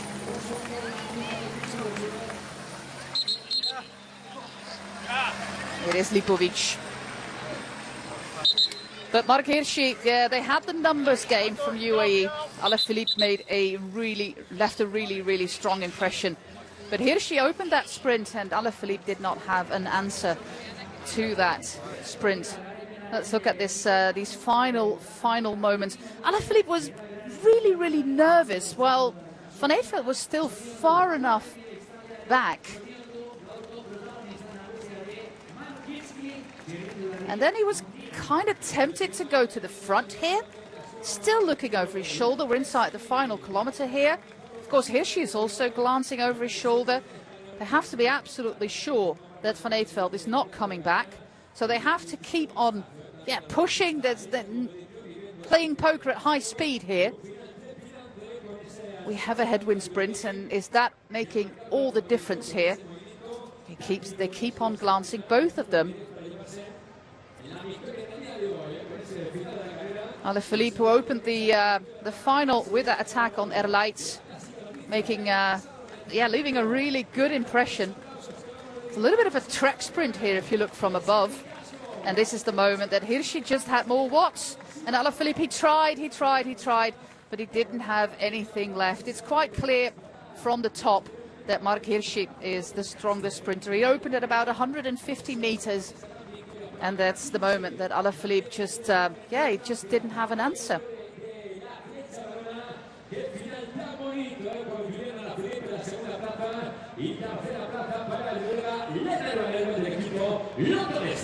Bueno, hori izan da gaurko podiona Martinski lehenengoa, txapelduna handia Julian Alaphilippe bigarren sailkatua, Lennart van Eetveld hirugarren sailkatua, hori da 2024 Donostia Klasikako podiona, eta badakizue aurten podiona Kursareko terrazan izango dela, beraz badakizue denak gonbidatuta izango dela. What an absolutely spectacular edition of the Classica San Sebastian this year.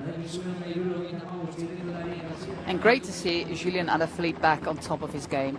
This is our top 10. Mark Hirschi of Team UAE Emirates wins ahead of Julian Alaphilippe, Lennart van Eetveld, Kevin Vermeerk, Jonathan Narvaez, Nielsen Paulus, Patrick Conrad, Mike Woods, Jan Christen and Brandon McNulty.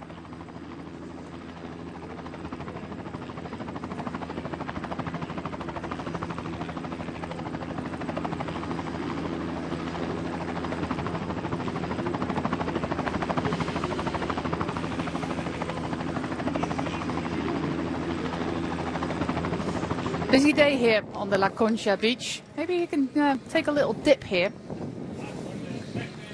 It's a big group here. Finishes with Sepp Kuss, with Giulio Ciccone, Mikel Landa.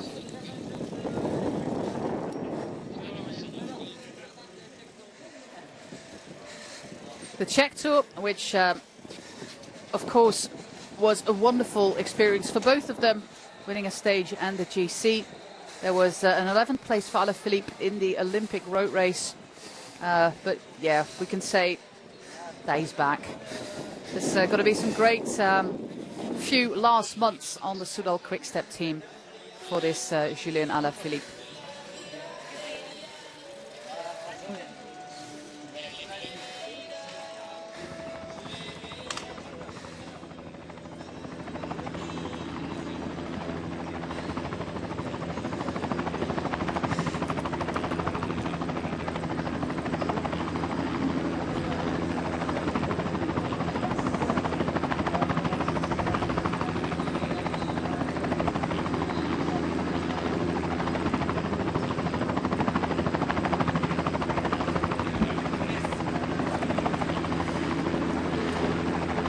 We have Hugh Carthy crossing the finish line. Mark, but let's listen to our winner. Hirschi, the winner. Congratulations, Mark. An amazing victory for you. How was the last climb? I was super hard. Super easy. Alaphilippe went the attack in the start.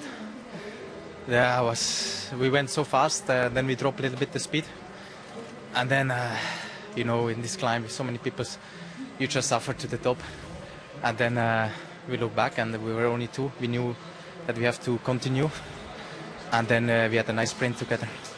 Your team, the UAE, was the strongest team in the Classic. Yes, we were surprised that the Vingegaard didn't felt so strong on the second last climb. So actually want to follow Vingegaard, but we had the plan if he, after tour, if he not feel super, we're gonna attack with Pavel or Jan. And then it was super good for us because we sit on the wheel. I think when there is one less Lotto Soudal guy, Pavel will win today. They close, we are ready. We were there 3 guys still. So we went focus on the last climb. This victory is very, very important for you. Yes, for me it's a very, very big victory and means a lot to me. I mean, next to Tour de France victory, Flèche Wallonne is one of my biggest wins in cycling. Thank you very much and congrats. Thank you. His 18th win for Mark Hirschi, of course, one of the riders who will be looking forward to the World Championships in Zurich at the end of September. The man who was born in Bern.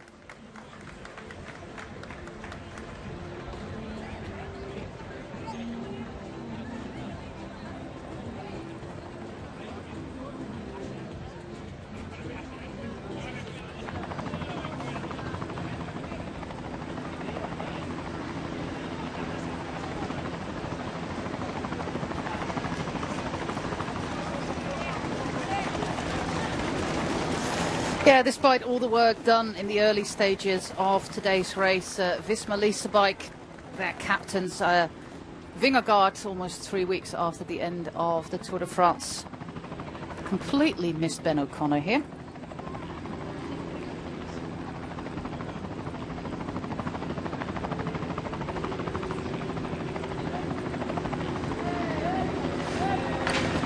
But we're going through the top 28 here.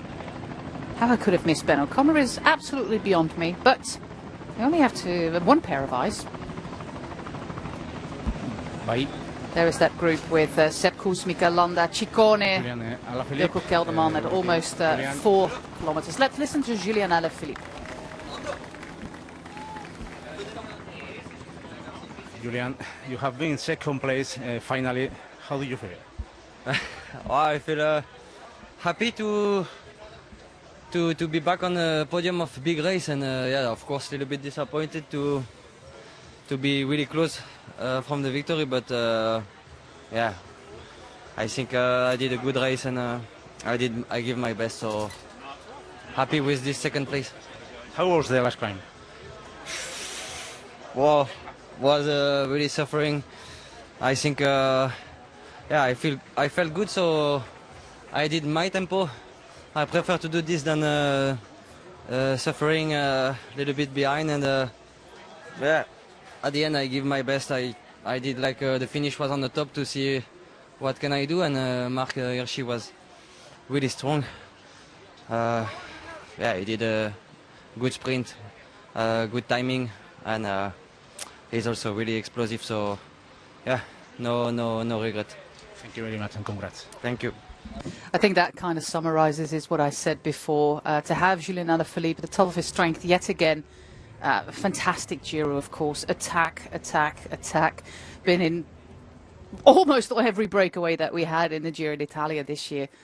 Winning again in Slovakia, winning in the Czech Tour. But of course, being on this podium here in a World Tour race with so many fantastically strong riders is a huge confidence boost for the last part of the season for Julian Alaphilippe. And it's great to see him back. Mark Hirschi, he already showed in that Czech Tour that he's ready. The 25-year-old is also end of contract, by the way, and has not been renewed yet, or his announcement has not been renewed. Might be that he's also looking for new pastures, and having a win in a World Tour race is, of course, very nice. But with this form, we're still 1.5 months from the World Championships. But in Switzerland, Mark Hirschi, who knows? Who knows? We'll have Tadej Pogacar back, his teammate here, but not at the World Championships, of course. Still a lot to come in this cycling season, including the Vuelta, and that starts next Saturday in Portugal. So we're going to have a foreign start yet again for La Vuelta a España, and of course on Monday, one of the highlights of the year, the Tour de France Femmes avec Swift, with the start in Rotterdam. We go to The Hague, we go to Dordrecht, we go to Barendrecht, Papendrecht, and we give you all the guttural G's that you want in the Dutch language. That is going to be from Monday until the final stage on the Alpe d'Huez on Sunday, a week from now.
Bai, Fermin. Bandet belt daukagu gurekin. Lennart, We're also going to listen to the number 3, you have been Lennart van third, Eetveld. finally. How do you feel? I'm super happy today. After my knee injury in the beginning of the year, it had been a really hard time to come back. And today, Maxim and Andreas told me they wanted to go for me, and having people this strong ride for you really gives you a lot of confidence. It's a shame that I couldn't follow them in the final, but third in San Sebastian is really amazing. It was a very, very hard race, and the last climb. Today was a really, really hard race, and it was really hard. I think today would have been a lot more fun on the beach than on the bike. But I'm really happy at the result. It's great to be racing again. Thank you very much and congrats.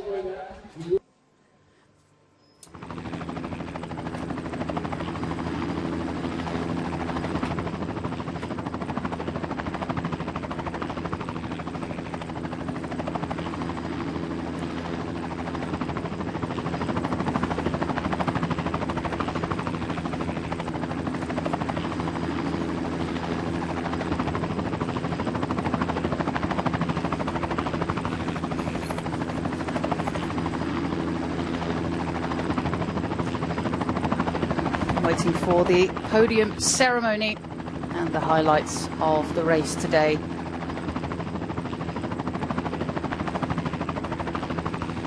Some wonderful views here of the bay and another replay of our finale. It's not always that you see that the numbers 2 and 3 are also pretty pleased with their position. But both Alaphilippe and Lennart van Eetveld were, yeah, pretty pleased.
Está bien últimamente Euskadi, ¿eh?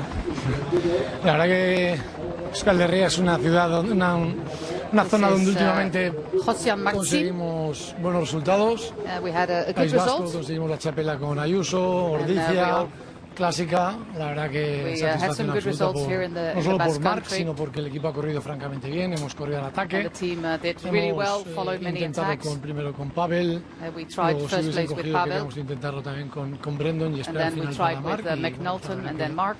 Le han cogido al final a Pavel y hemos conseguido la victoria con Marc.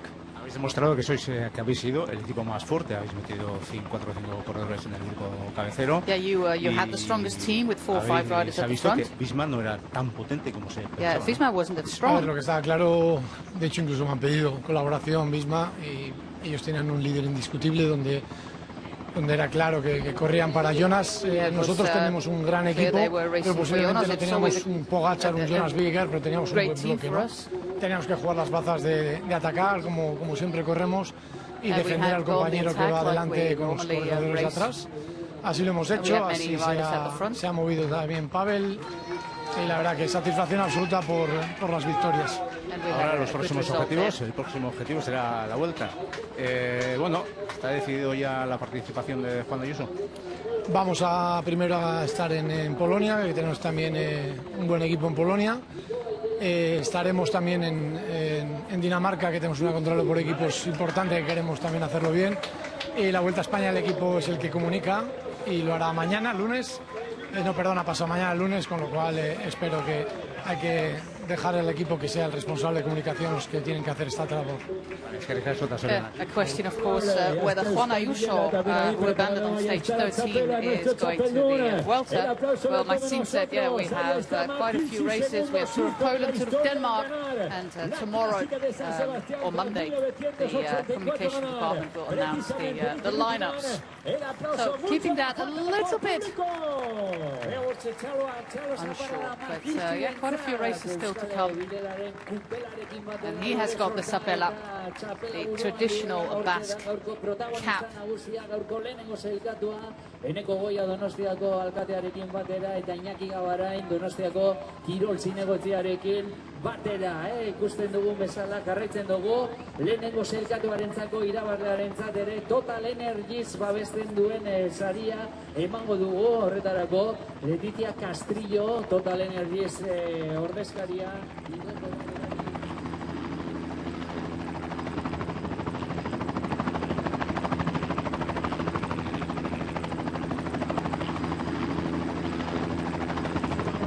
También con Leticia Castillo, responsable de prensa de Total Energy, sé que nos acompaña para continuación también realizar esa entrega de los trofeos. Responsable de PTT, también de Total Energy, con ese premio especial al ganador de la clásica Donosti, Soriana, ahora sí turno para recibir al segundo clasificado, Diputación de Guipúzcoa. Bega hortxe Gipuzkoako Foru Alduneko kirol zuzendaria Marta Pastorren eskutik jasoko du sarian gaurko. This is the image, of course, the world-famous sapela. Only one manufacturer left here in the Basque Country, in Tolosa, which is actually not that far from here, about 20 kilometers to the west. Yeah, to the west. No, to the east. And they make these traditional berets, traditional Basque berets, and that's what the winner gets, and then you get this iconic podium picture. Directora de deportes de la Diputación de Guipúzcoa, Guipúzcoako Foru Aldundia, haciendo la entrega de este trofeo especial a Juliana Fritz, que escucha el aplauso de todos nosotros. Eta garraitzen dugu podiuma osatuko dugu hirugarren sailkatuarekin Eusko Jaurlaritzako ordezkaria gaur ez da gurekin, baina Julian Erasok emango dio Alemaniako txirrindulariari loto del taldeko txirrindularia Lennart Van Etten. Adelante nuestro campeón del equipo Lotto Destiny. Magnífica revelación también de la carrera con Lennart Van Etten, belga, que tenemos en el podio de esta jornada del equipo UE Team, y también con victorias en la Challenge Ciclista Mallorca. A whole lot of points again for Lotto Destiny, who are going to lose their sponsor Destiny, but at the moment have more than enough points to make their way back to a World Tour license. And a third place in a World Tour race like this one is very helpful. He's already won a World Tour race this year, the UE Tour.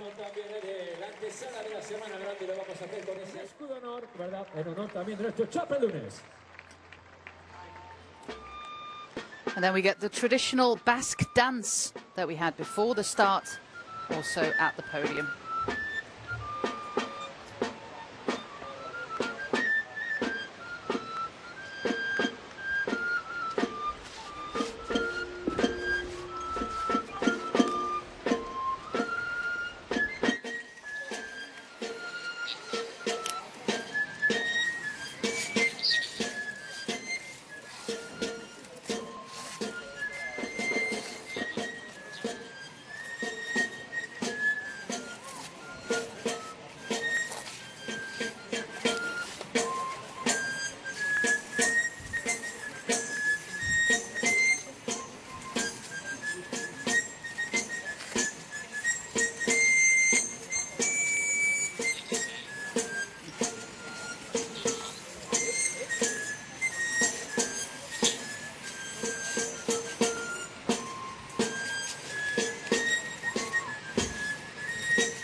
Txalo zaparra da. 2008 Donostia klasikako podiumaren zato txek dituzue protagonista Markizki txapelarekin txapelarekin telebiduan protagonista batera hortxe aski polita ateratzen ari garena Zurriolako hondartzan kursaleko terraza honetan lore sortarekin batera eta garaikon ezberdinekin batera hortxe dira bigarren Julian Alaphilippe, hirugarren Lennart Van Evelt de Belgikako txirrindulari. Felicidades campeones, enhorabuena, eskerrik asko. Queda continuidad para la ceremonia protocolaria del día de hoy. Vamos a contar con ese premio ciclista más combativo. Le plus combatif. Bueno, pues final kilometers of the 44th edition of the Classica San Sebastian. A wonderful win for Mark Hirschi. Julian Alaphilippe, Lennart Van Evelt join him on the podium. Thanks for watching.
Masculina y Chulia femenina también tenemos a Makichi y José Fernández Machine, que ha tenido muchísimo mérito también desde el coche para mover las piernas.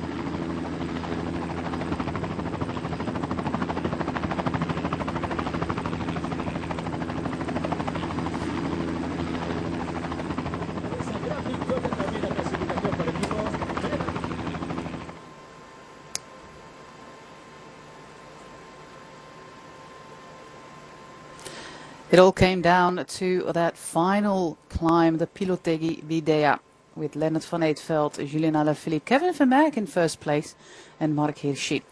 UE really played the numbers game well after the last man of our breakaway. Simon Carr was caught on Erleitz. It was Pavel Sivakov who went on the attack, and then they still had three riders in reserve with McNulty, Jan Christen and Isaac Del Toro. Well played.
Yeah.